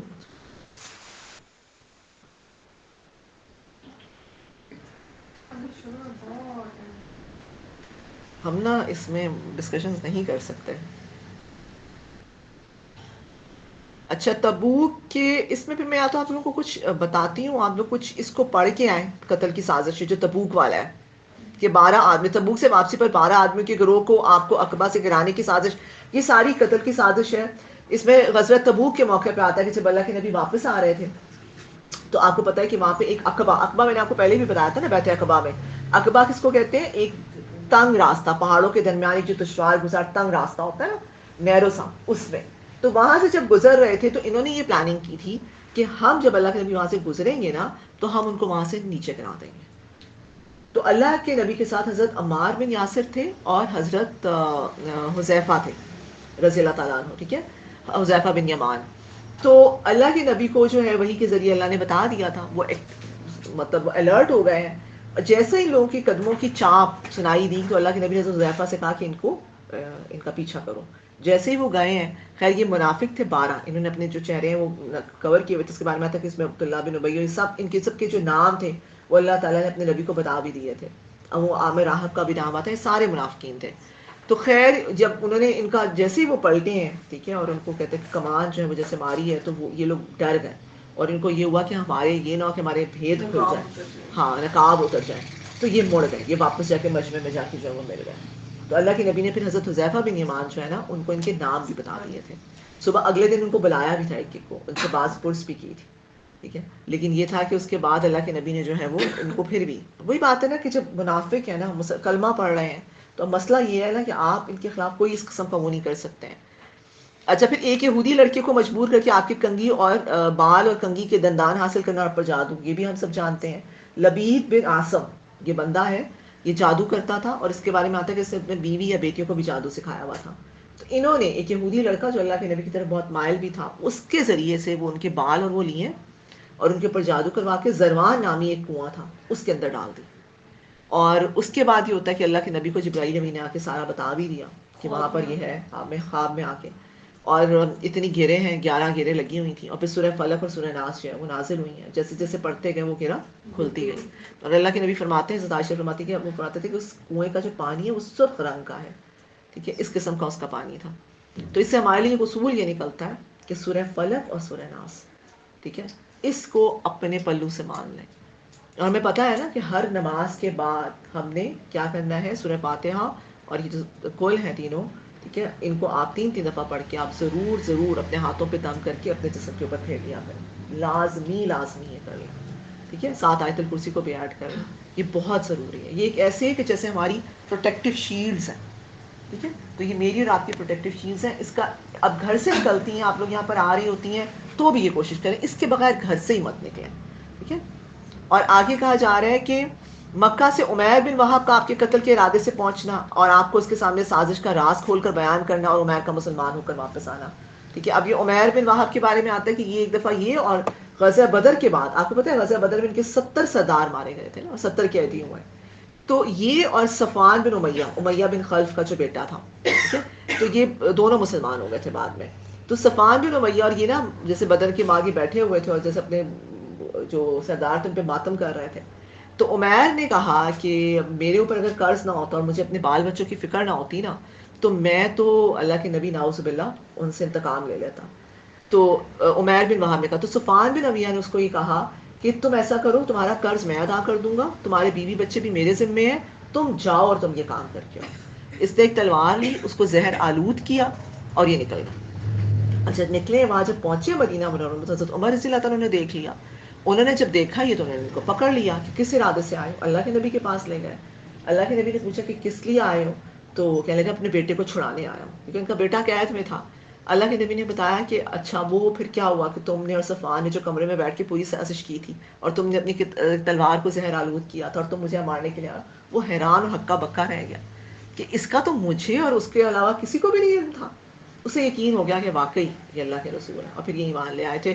پھر انہیں اعلانیہ جو ہے اسلام قبول کیا. پھر کہتے ہیں یہ جب مکہ گئے ہیں پھر بہت سارے لوگوں کو جو ہے مسلمان کر کے لے کر آئے تھے. اور اینڈ میں پھر یہ جو صفوان بن امیہ ہے نا یہ فتح مکہ کے تک اسلام نہیں لائے تھے.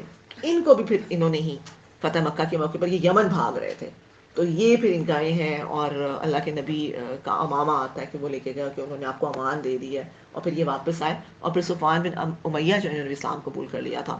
پھر بیت اللہ میں فضالہ بن عمیر کا آپ کے قتل کے ارادے سے آنا اور آپ کی محبت لے کر پلٹنا. ٹھیک ہے, یہ بھی بہت پیارا واقعہ ہے کہ یہ فضالہ جو ہے فتح مکہ کے موقع پر اللہ کے نبی جب طواف کر رہے تھے نا تو یہ گئے کہ میں ان کو یہاں نہیں چھوڑوں گا نا, اور مارنے کے لیے گئے ہیں. اللہ کے نبی نے فضالہ ان کو جب سامنے دیکھا کہ کیوں, کیا حال ہے, کیا کر رہے ہو نا, تو انہوں نے کہا کچھ نہیں, میں تو ذکر کر رہا ہوں. تو اللہ کے نبی نے کہا کہ تم بتا دیا کہ تم قتل کے ارادے سے آئے تھے, اور ان کی نا دل پر ہاتھ رکھا. اور دل پر جب ہاتھ رکھ کے وہ کہتے ہیں کہ جب اللہ کے نبی نے اٹھایا ہے تو کہتے ہیں کہ میرا دل ایسے بدلا کہ جس ہستی سے مجھے سب سے زیادہ نفرت تھی مجھے ان سے سب سے زیادہ محبت ہونا شروع ہوئی. اور پھر انہوں نے اسلام قبول کر لیا. ویسے نا ان واقعات کو پڑھ کے نا میرا اتنا دل کرتا ہے, اتنا دل کرتا ہے, نہیں کرتا کہ ہم اللہ کے نبی کو دیکھیں, ہاں ہم ان سے ملیں, ہم ان کو محسوس کریں, اور کہ ان کیا وہ پرسنالٹی تھے, کیا وہ ہستی تھے. کہ اور اسپیشلی جب میں وہ پڑھ رہی تھی نا وہ جو ستون والا واقعہ آپ نے پڑھا نا, وہ جو مسجد ممبر کا وہ جو تھا, وہ جو ستون جب اس سے اللہ کے نبی ہٹے اور وہ ممبر پہ نماز پڑھنا شروع کی تو وہ جس طریقے سے وہ ستون رویا ہے, ٹھیک ہے, وہ تو رویا ہی ہوگا. لیکن پھر اور آگے آتا ہے کہ ان سب سازشوں کے باوجود آپ کا عفو درگزر اور چشم پوشی کا رویہ بہت اہم بات ہے. ہلاکت انگیز غداریاں 5 منٹ اور کر لیتے ہیں, پھر 11:15 بریک کر لیں آپ. اچھا اب یہ تھا کہ اس کو میں سمرائز کر دیتی ہوں کہ قریش مکہ کا عبداللہ بن ابی کو خط. اب یہی ہوا کہ مشرکین مکہ نے دیکھا کہ جب مسلمان جو ہیں اب مدینہ منورہ بڑے سکون سے رہ رہے ہیں, انہوں نے ان کو خط لکھا کہ تم نہ ان کو, جو تمہارے پاس یہ لوگ آئے ہیں, ان کو نکالو اور ان کے ساتھیوں سمیت ان کو نکالو, ورنہ ہم تمہارے اوپر حملہ کر دیں گے اور ہم تمہیں بھی نہیں چھوڑیں گے. ہم تمہاری بیویوں کو بھی لونڈیاں بنائیں گے اور تمہارے بچوں کو بھی غلام بنائیں گے. اس پر آتا ہے کہ جو عبداللہ بن ابی تھا وہ کافی حد تک نا کنونس بھی ہو گیا, مطلب وہ تو چاہتا ہی یہی تھا. آپ سب کو عبداللہ بن ابی کے بارے میں سب کو پتا ہے کہ وہ کون تھا. نہیں, منافقین کا بیسیکلی عبداللہ بن ابی جو تھا یہ وہ تھا کہ جب اوس اور خزرج کی جب لڑائی ہوئی نا, جنگ بعاث ہوئی تھی, 120 سال تک رہی ہے یہ, صحیح, ان کے نسلوں کی نسلیں مر کھپ گئیں. تو ان لوگوں نے پھر یہ ڈیسائیڈ کیا کہ ہم ایسا کرتے ہیں کہ بس اب اس کو ختم کریں اور ہم ایک مشترکہ سردار بنا لیتے ہیں, اوس کا اور خزرج کا. اب یہ جو عبداللہ بن ابی تھا یہ سب سے سینئر یہی بچا تھا, ورنہ ان کے سارے سینئر سردار تقریباً مارے گئے تھے. یہ سینئر تھا, یہ بچا تھا. انہوں نے کہا کہ ہم اس کو نا ایک سارٹ آف آپ کہہ لیں کہ مدینہ کا بادشاہ بنا لیتے ہیں, کنگ آف مدینہ. اچھا, اس کا تاج بھی تیار ہو رہا تھا اور بالکل سب تیاریاں ہو چکی تھی کہ اس نے بادشاہ بن جانا ہے. آئین اس وقت پر اللہ کے نبی کی انٹری ہو گئی ہے مدینہ منورہ میں, اور اس کا سارا جو وہ تھا پلان وہ چوپٹ ہو گیا. اس کی وجہ سے یہ مسلمانوں اور اللہ کے نبی کے سخت خلاف تھا, ایک بغض, ایک انات, ایک ان کے خلاف اس کا وہ تھا. ٹھیک ہے, خیر اللہ کے نبی نے پھر اس کو سمجھایا. اللہ کے نبی نے کہا اگر تم لوگ لڑو گے تو مکہ میں کون سے تمہارے ان سب کے یا تو کسی کا باپ ہے یا کسی کا بیٹا ہے یا کسی کی جو بھائی ہے, تو اس کا مطلب ہے کہ تم بھائیوں کو آپس میں لڑاؤ گے. ٹھیک ہے, اور یہ خون ریزی اور زیادہ ہوگی. پھر اس کو خیر سمجھ آئی, لوگ پھر پیچھے ہٹ گئے, اس نے چھوڑ دیا پھر اس کو نا. اچھا, جنگ بدر کے بعد بھی ایسے ہی خط قریش نے عبداللہ کو بھیجا. جنگ بدر کے بعد ہوا, اس سے پہلے بھی انہوں نے بھیجا. بنو نذیر کی ہے شکنی اور تقریبی حرکات پر اسلامی ریاست دل سے انہیں مدینہ چھوڑیں گے. ہم انشاءاللہ آگے چل کے پڑھیں گے, یہ اس میں ہم پڑھیں گے غزوہ احد کے بعد.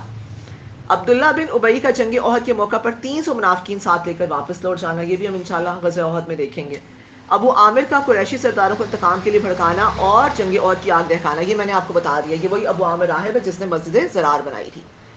ابو عامر کا ہرکل روم, یہ بھی میں نے آپ کو بتا دیا. ٹھیک ہے, اس کے پاس پہنچنا کہ مسلمانوں پر فوجیں چڑھا لائے. اس نے مقام حنین کے قریب حضور صلی اللہ علیہ وسلم کو اذیت دینے کے لیے گڑھے بھی کھدوائے تھے. آپ ایک گڑھے میں گرے اور آپ کو چوٹیں بھی آئیں.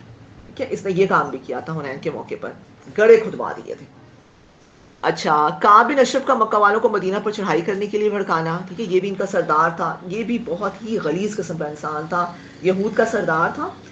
طاقت کے حوالے سے بھی یہ بہت اسٹرانگ تھا، مطلب مالی لحاظ سے بھی نا بہت پیسہ تھا اس کے پاس، اور شاعر تھا، شاعری کے حوالے سے بھی اس کی بہت بڑی دھات تھی، اور بہت ہی گھٹیا قسم کے، آپ کہہ لیں نا گستاخانہ قسم کے جو شعر ہیں یہ کہا کرتا تھا اللہ کے نبی اور صحابہ اور ان کے بارے میں نا. پھر اس کے بارے میں اللہ کے نبی نے ایک دفعہ صحابہ سے کہا تھا کہ کون ہے جو اس سے جان چھڑائے گا.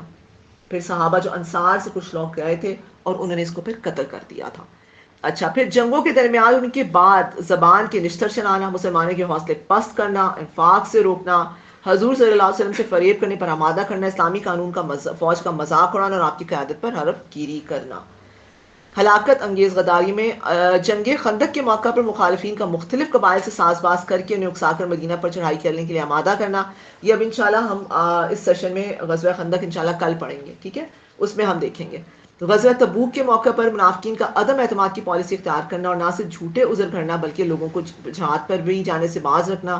عبداللہ بن ابی کی تحریک پر یہودی منافقوں کا الگ لشکر تیار کرنا جو حضور صلی اللہ علیہ وسلم کے ساتھ روانہ نہ ہو سکا. لشکر کے روانے کے بعد حضرت علی رضی اللہ عنہ کی حفاظت کے لیے میدان میں چھوڑا تھا، ان کے بارے میں افواہیں گھڑنا.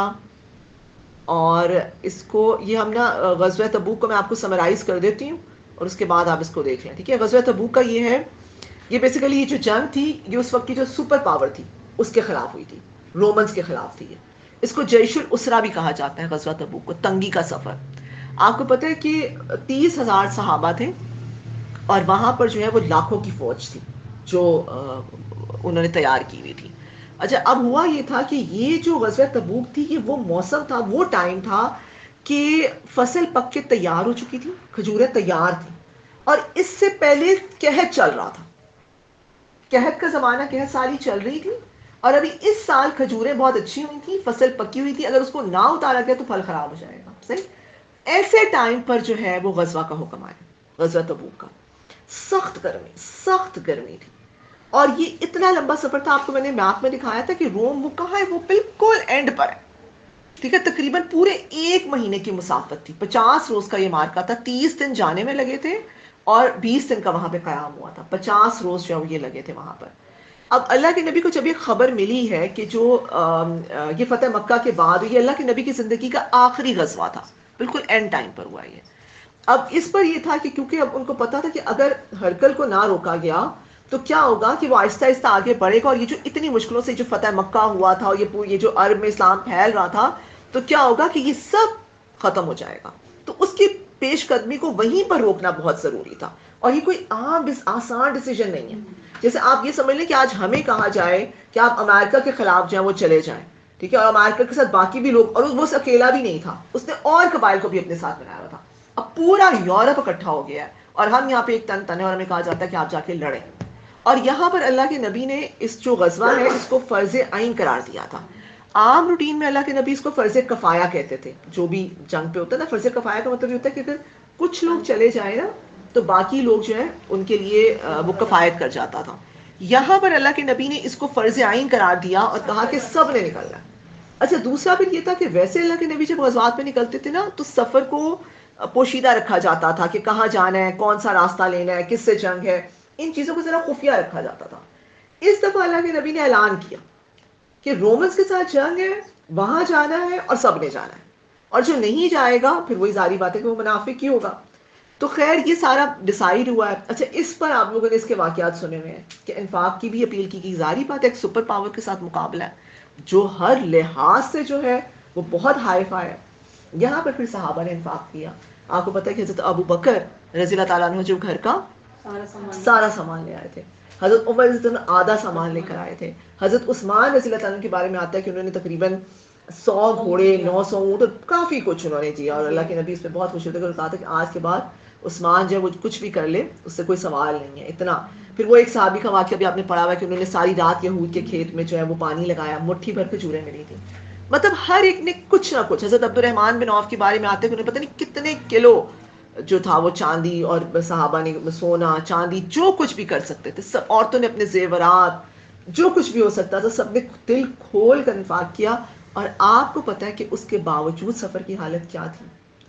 سفر کی حالت یہ تھی کہ ایک اونٹ کے اوپر 18 لوگ باری دیتے تھے. ٹھیک ہے, ایک اونٹ کے اوپر 18 لوگ تھے کے پاس آتا تھا. 30,000 مسلمانوں کی 30,000 تھی, 1 لاکھ لوگ زیادہ تھے, 1 لاکھ سے بھی زیادہ ہی. ایک مسلمان کے لیے 33 لوگ.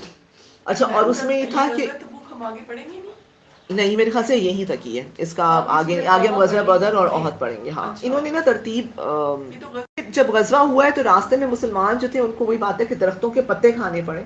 اور حضرت نبی وقاص کیا لکھتے ہیں کہ ہمارے ہونٹوں کے کناروں پہ جو زخم پڑ گئے تھے.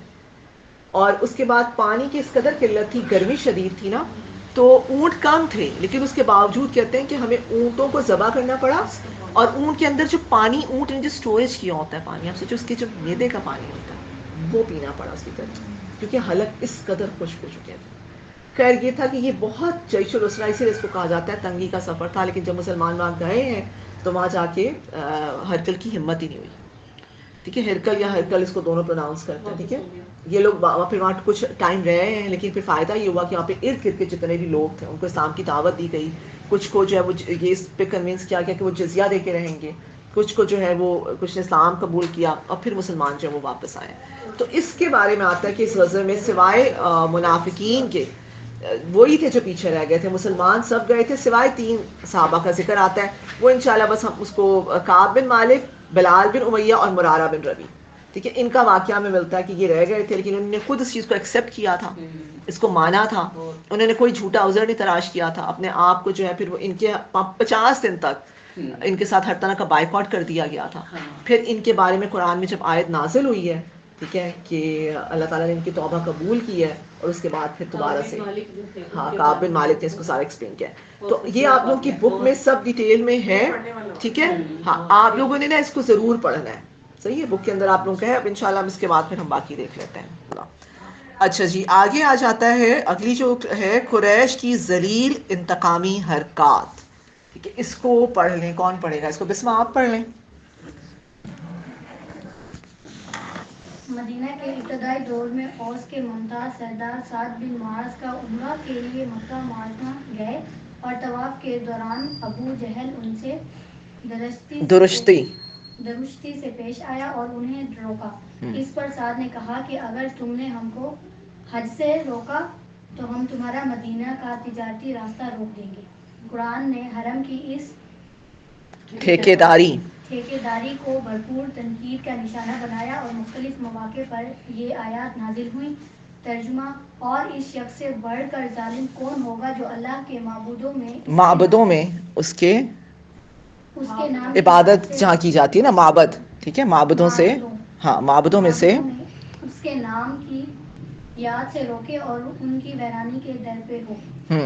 ترجمہ: لوگ پوچھتے ہیں ماہ حرام میں لڑنا کیسا ہے؟ کہو اس میں لڑنا بہت برا ہے, مگر راہ خدا اسے لوگوں کو روکنا اور اللہ سے کفر کرنا اور مسجد حرام کا راستہ خدا پرستوں پر بند کرنا, اور حرم کے رہنے والوں کو وہاں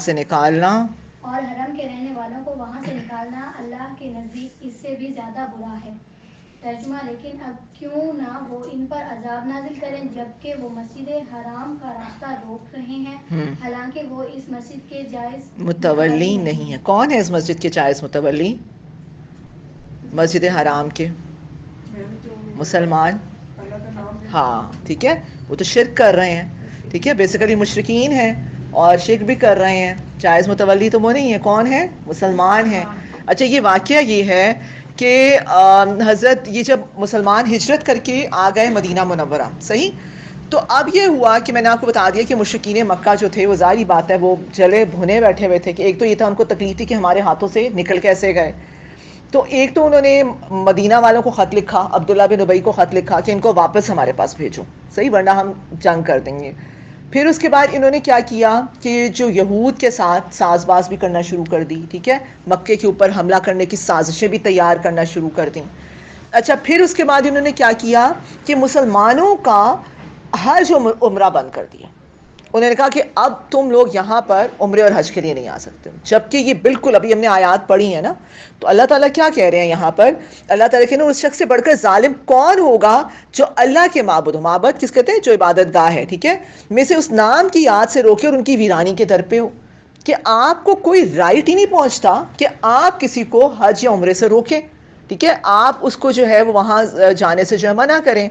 اچھا ان لوگوں نے ان کو اس کے پیچھے واقعہ کیا ہوا کہ حضرت سعد بن معاذ رضی اللہ تعالیٰ عنہ, یہ بیسیکلی جو قبیلہ اوس ہے نا, یہ اس کے سردار تھے. یہ مکہ معظمہ گئے ہیں عمرہ کے لیے, تو آتا ہے کہ امیہ بن خلف, ٹھیک ہے, اس کے یہ مہمان ٹھہرے. ان کی جیسے زمانہ جاہلیت میں امیہ کے ساتھ آپ کہہ لیں کہ دوستانہ تعلقات جیسے ہوتے ہیں نا.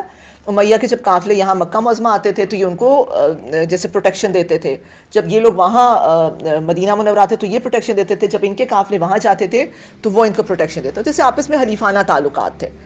تو امیہ نے ان کو جو ہے وہ اپنے گھر میں مہمان رکھا, اور یہ اس کے ساتھ جو ہے خانہ کعبہ کا طواف کر رہے تھے. ادھر سے آیا ابو جہل.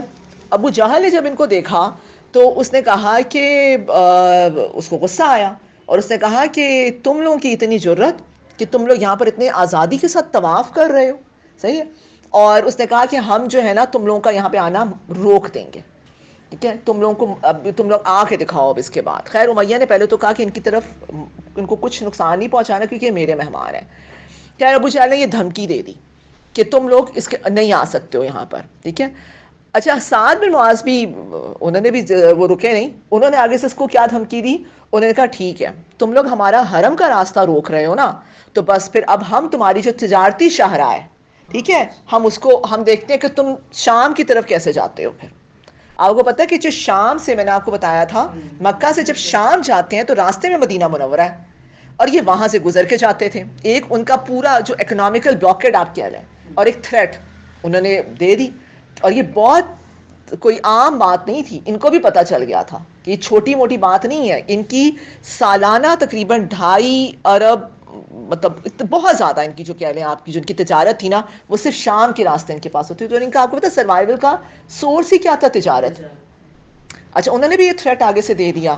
اس کے بعد یہ آتا ہے کہ جب یہ واپس آئے ہیں تو پھر مسلمانوں کو بھی خیر یہ بات بتائی. خیر یہ لوگ بھی تھوڑے سے الرٹ ہوئے ہیں, مشرکین بھی. اب کیا ہوتا ہے, قریش کی ذلیل انتقامی حرکات, اس کو پڑھ لیں, کون پڑھے گا, افروز آپ پڑھ لیں.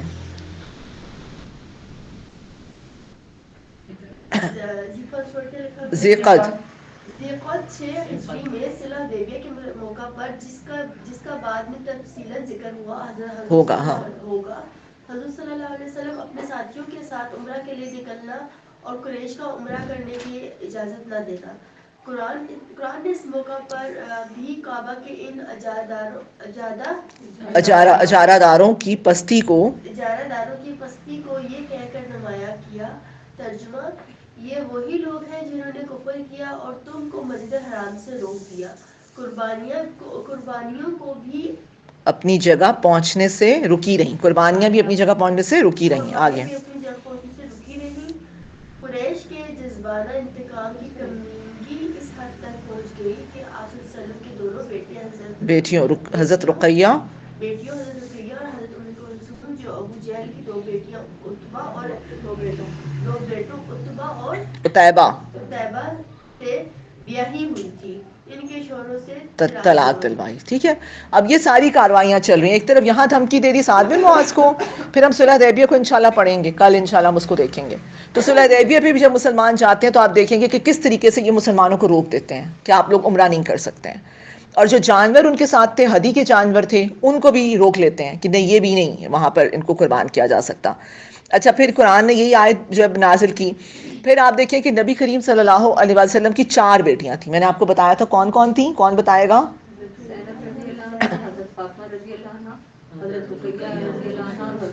کلثوم, ٹھیک ہے. سب سے بڑی تھی حضرت زینب رضی اللہ تعالیٰ عنہ, پھر اس کے بعد حضرت رقیہ رضی اللہ تعالیٰ عنہ, اس کے بعد حضرت ام کلثوم رضی اللہ تعالیٰ عنہ, اور اس کے بعد حضرت فاطمہ الزہرا رضی اللہ تعالیٰ. فاطمہ سب سے چھوٹی تھی.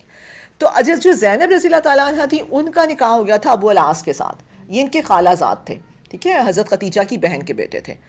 اور جو حضرت رقیہ اور حضرت ام کلثوم ہیں, ان کی شادی ہو گئی تھی کس سے, ابو لہب کے جو دونوں بیٹے تھے عتبہ اور عتیبہ, کزنز کے ساتھ ہی تھی. اب جب یہ ایمان لے کر آئے ہیں اللہ کے نبی, تو آپ کو پتہ ہی کہ ساتھ ہی جو شروع میں جو اسلام لائے ہیں, آپ کی زوجہ, آپ کی بیٹیاں, آپ کے خادم حضرت علی, یہ سب اسلام لے آئے تھے.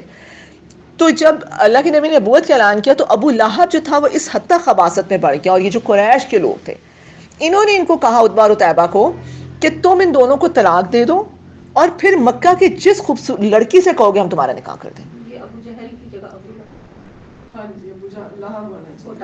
اچھا ٹھیک ہے. ہاں ابو لہب نے جو ہے یہ کہا کہ آپ لوگ نے, ہاں یہاں پہ ابو لہب کے دونوں بیٹوں نے, ابو لہب نے کہا کہ آپ ان کی ابو لہب نے باقی لوگوں نے کیا کہا ان کو طلاق دو, ان کی جگہ جس لڑکی سے چاہو گے ہم شادی کر دیں گے. اور ان لوگوں نے آپ کو پتہ ہے ایسا ہی کیا, انہوں نے ان کو طلاق دے دی. اور عتبہ نے زیادہ تندخوئی کا مظاہرہ کیا, حضرت ام کلثوم کو طلاق دے کر آپ کے پاس پہنچا اور نہایت گستاخانہ انداز اختیار کیا. حضور صلی اللہ علیہ وسلم اس پر بہت رنجیدہ ہوئے اور آپ کی زبان سے یہ بددعا نکلی, اے اللہ اپنے درندوں میں سے کسی درندے کو اس پر مسلط کر. عتیبہ ایک تجارتی قافلے کے ساتھ ٹھہرا ہوا تھا, رات کو ایک شیر آیا, اس نے سارے قافلے میں سے چھان کر اسی کا سر چبایا. آپ کو پتہ ہی ہے پھر اس نے یہ عتیبہ جو تھا وہ ایک قدم اور بڑھ کر تھا, اس نے صرف طلاق نہیں دی, اللہ کے نبی کے پاس بھی گیا اور ناؤز باللہ آتا ہے کہ اس نے تھوکنے کی کوشش کی ان کے چہرے پر, صحیح, اور جناب کہا کہ ٹھیک ہے میں نے تمہاری بیٹیوں کو جو ہے وہ بیٹی کو طلاق دے دی ہے. اس پر اللہ کے نبی جو ہے ساری باتیں دیکھیں, بیٹی کا اپنی ذات پر انسان تکالیف برداشت کر سکتا ہے, لیکن یاد رکھیں کہ جو اولاد ہوتی ہے نا اس کا بڑا سینسٹیو میٹر ہوتا ہے, اور خاص طور پر ایک والد کے لیے اس کی بیٹی. دیکھیں آپ سب ماشاءاللہ سے بیٹیاں ہی ہیں نا, آپ سب یہ دیکھتی ہوں گی کہ آپ لوگوں کی اٹیچمنٹ اپنے والد کے ساتھ کسی نہ کسی حد تک ایک زیادہ ہوتی ہے. بیٹیوں کا والد کے ساتھ ایک رشتہ ایک الگ ہوتا ہے, ایک پیار ہی الگ ہوتا ہے نا. تو آپ سوچیں کہ اللہ کے نبی کے دل پر کیا گزری ہوگی نا کہ اتنی پیاری بیٹی ہیں, ان کا کیا جرم تھا. یہ ہوتا ہے نا کوئی جرم, کوئی غلطی, کیا جرم تھا؟ صرف یہ جرم تھا کہ وہ ایک نبی کی بیٹی تھی, اس پر ان کو طلاق دے دی جاتی ہے. اور پھر طلاق نہیں دی جاتی, طلاق دینے کے بعد اللہ کے نبی کے ساتھ بھی جو ہے وہ گستاخی کی جاتی ہے. تو وہاں پر کتنا انسان کا دل دکھتا ہے نا, کتنا انسان کو تکلیف ہوتی ہے. وہاں پر اللہ کے نبی کی زبان سے یہ بتوا نکلی کہ اس پر ایک درندوں میں سے ایک درندہ. پھر کہا جاتا ہے کہ یہ, اور اس نے ابو لہب نے اس کو کہا کہ اللہ کے نبی نے اگر یہ بات کہہ دی ہے نا تو اب یہ بات سچ ہو کر رہے گی. اتنا پتا تھا کہ جو وہ کہتے تھے وہ ہو جاتا ہے. اور جب یہ سفر میں نکلے ہیں شام کے تو راستے میں انہوں نے ایک جگہ پڑاؤ ڈالا اور کہتے ہیں کہ اس کو نا سب قافلے والوں کے بالکل درمیان میں, کیونکہ ان کے ذہن میں یہ بات تھی, تو سب اس کے ارد گرد اس کو درمیان میں رکھا گیا تاکہ یہ بہت زیادہ سیف رہے. لیکن اللہ کے کام ہے کہ وہ شیر آیا اور اس نے سب جب سو رہے تھے تو اسی کا ہی سر چبایا, اور اللہ کے نبی کی جو بات ہے پوری بھی ہوئی. اسی طریقے سے حضرت زینب رضی اللہ تعالیٰ عنہ کے بارے میں بھی آتا ہے, اس کو بھی ہم دیکھ لیتے ہیں کہ ان کے شوہر کو بھی, ابو الاس کو بھی یہی بات انہوں نے کی کہ آپ حضرت زینب رضی اللہ عنہ کو طلاق دے دیں اور آپ جس بھی عورت سے کہیں گے ہم آپ کا نکاح کر دیں گے. لیکن ابو الاس بہت ہی شریف النفس انسان تھے, اور اللہ کے نبی نا ان کی اس خوبی کو یاد بھی کرتے تھے. انہوں نے کہا کہ مجھے اپنے گھر میں زینب سے اچھی بیوی کوئی نہیں مل سکتی ہے. انہوں نے طلاق نہیں دی, ایمان نہیں لے کر آئے تھے لیکن طلاق نہیں دی. ٹھیک ہے, یہ بھی کزن تھے نا آپس میں, اور ان کی بھی آپس میں بہت زیادہ انڈرسٹینڈنگ تھی. ابو الاس اور زینب کے بہت ایک لونگ کپل تھا. ان کی اگر آپ سیرہ پڑھیں بہت پیارا واقعہ ان کا بھی ملتا ہے کہ کس طریقے سے پھر ابو الاس ایمان نہیں لاتے لیکن زینب انہی کے ساتھ رہنا پسند کرتی ہیں. ہجرت ہو جاتی ہے پھر بھی یہ انہی کے ساتھ رہتی ہیں. ٹھیک ہے, اللہ کے نبی سے اجازت مانگتی ہیں, یہ یہیں پر رہتی ہیں. پھر یہ ہوتا ہے کہ جب غزوہ بدر ہوئی ہے تو حضرت ابو الاس جو ہم دیکھیں گے وہ قیدی بن کر آتے ہیں. اس پر حضرت زینب رضی اللہ تعالیٰ کے بارے میں آتا ہے کہ اپنا اب فدیے کے طور پر پھر بھی شوہر سے ایک محبت نظر آ رہی ہے. ٹھیک ہے, تو فدیے کے تو اب شوہر مشرک ہے لیکن پھر بھی ایک محبت, میں نے آپ کو بتایا تھا کہ بہت انڈرسٹینڈنگ, بڑا لونگ کپل تھا یہ. تو اپنا ہار بھیجتی ہیں, اللہ کے نبی ہار کو دیکھتے ہیں, پھر وہی بات ہے کہ ان پر رکت آری ہوتی ہے اور وہ صحابہ سے کہتے ہیں کہ اگر آپ اجازت دیں تو میں یہ ہار بھی واپس کر دوں اور ابو الاس کو بھی واپس کر دوں. ہاں, حضرت قتیجہ رضی اللہ عنہ کا تھا. تو خیر پھر وہ ان کو جو ہے بھیج دیتے ہیں, لیکن ابو الاس سے نا اللہ کے نبی جو ہیں وہ کہتے ہیں کہ تم جا کے نا اب زینب رضی اللہ عنہ کو واپس یہاں بھیج دو. 2 بچے بھی تھے ان کے. تو خیر یہ جاتے ہیں, ان کو تیار کرتے ہیں, ان کو کہتے ہیں کہ آپ سامان, تو کہتی ہیں آپ بھی چلیں گے. وہ کہتے ہیں نہیں میں نہیں جاؤں گا, صرف تم جاؤ گی. خیر وہ بچوں کے ساتھ ان کو بھیجتے ہیں. راستے میں ان کے دیور ہوتے ہیں ساتھ, دیور کے ساتھ ان کو روانہ کرتے ہیں. تو مشرکین کو جب پتہ چلتا ہے نا, یہ ایکسپیکٹ کر رہی تھی اس وقت, تو مشرکین کو جب پتہ چلتا ہے کہ جا رہی ہیں تو وہ ان کی سواری پر جب وہ نیزہ مارتے ہیں جس سے یہ زخمی ہوتی ہیں, یہ گرتی ہیں, ان کا حمل بھی ضائع ہو جاتا ہے.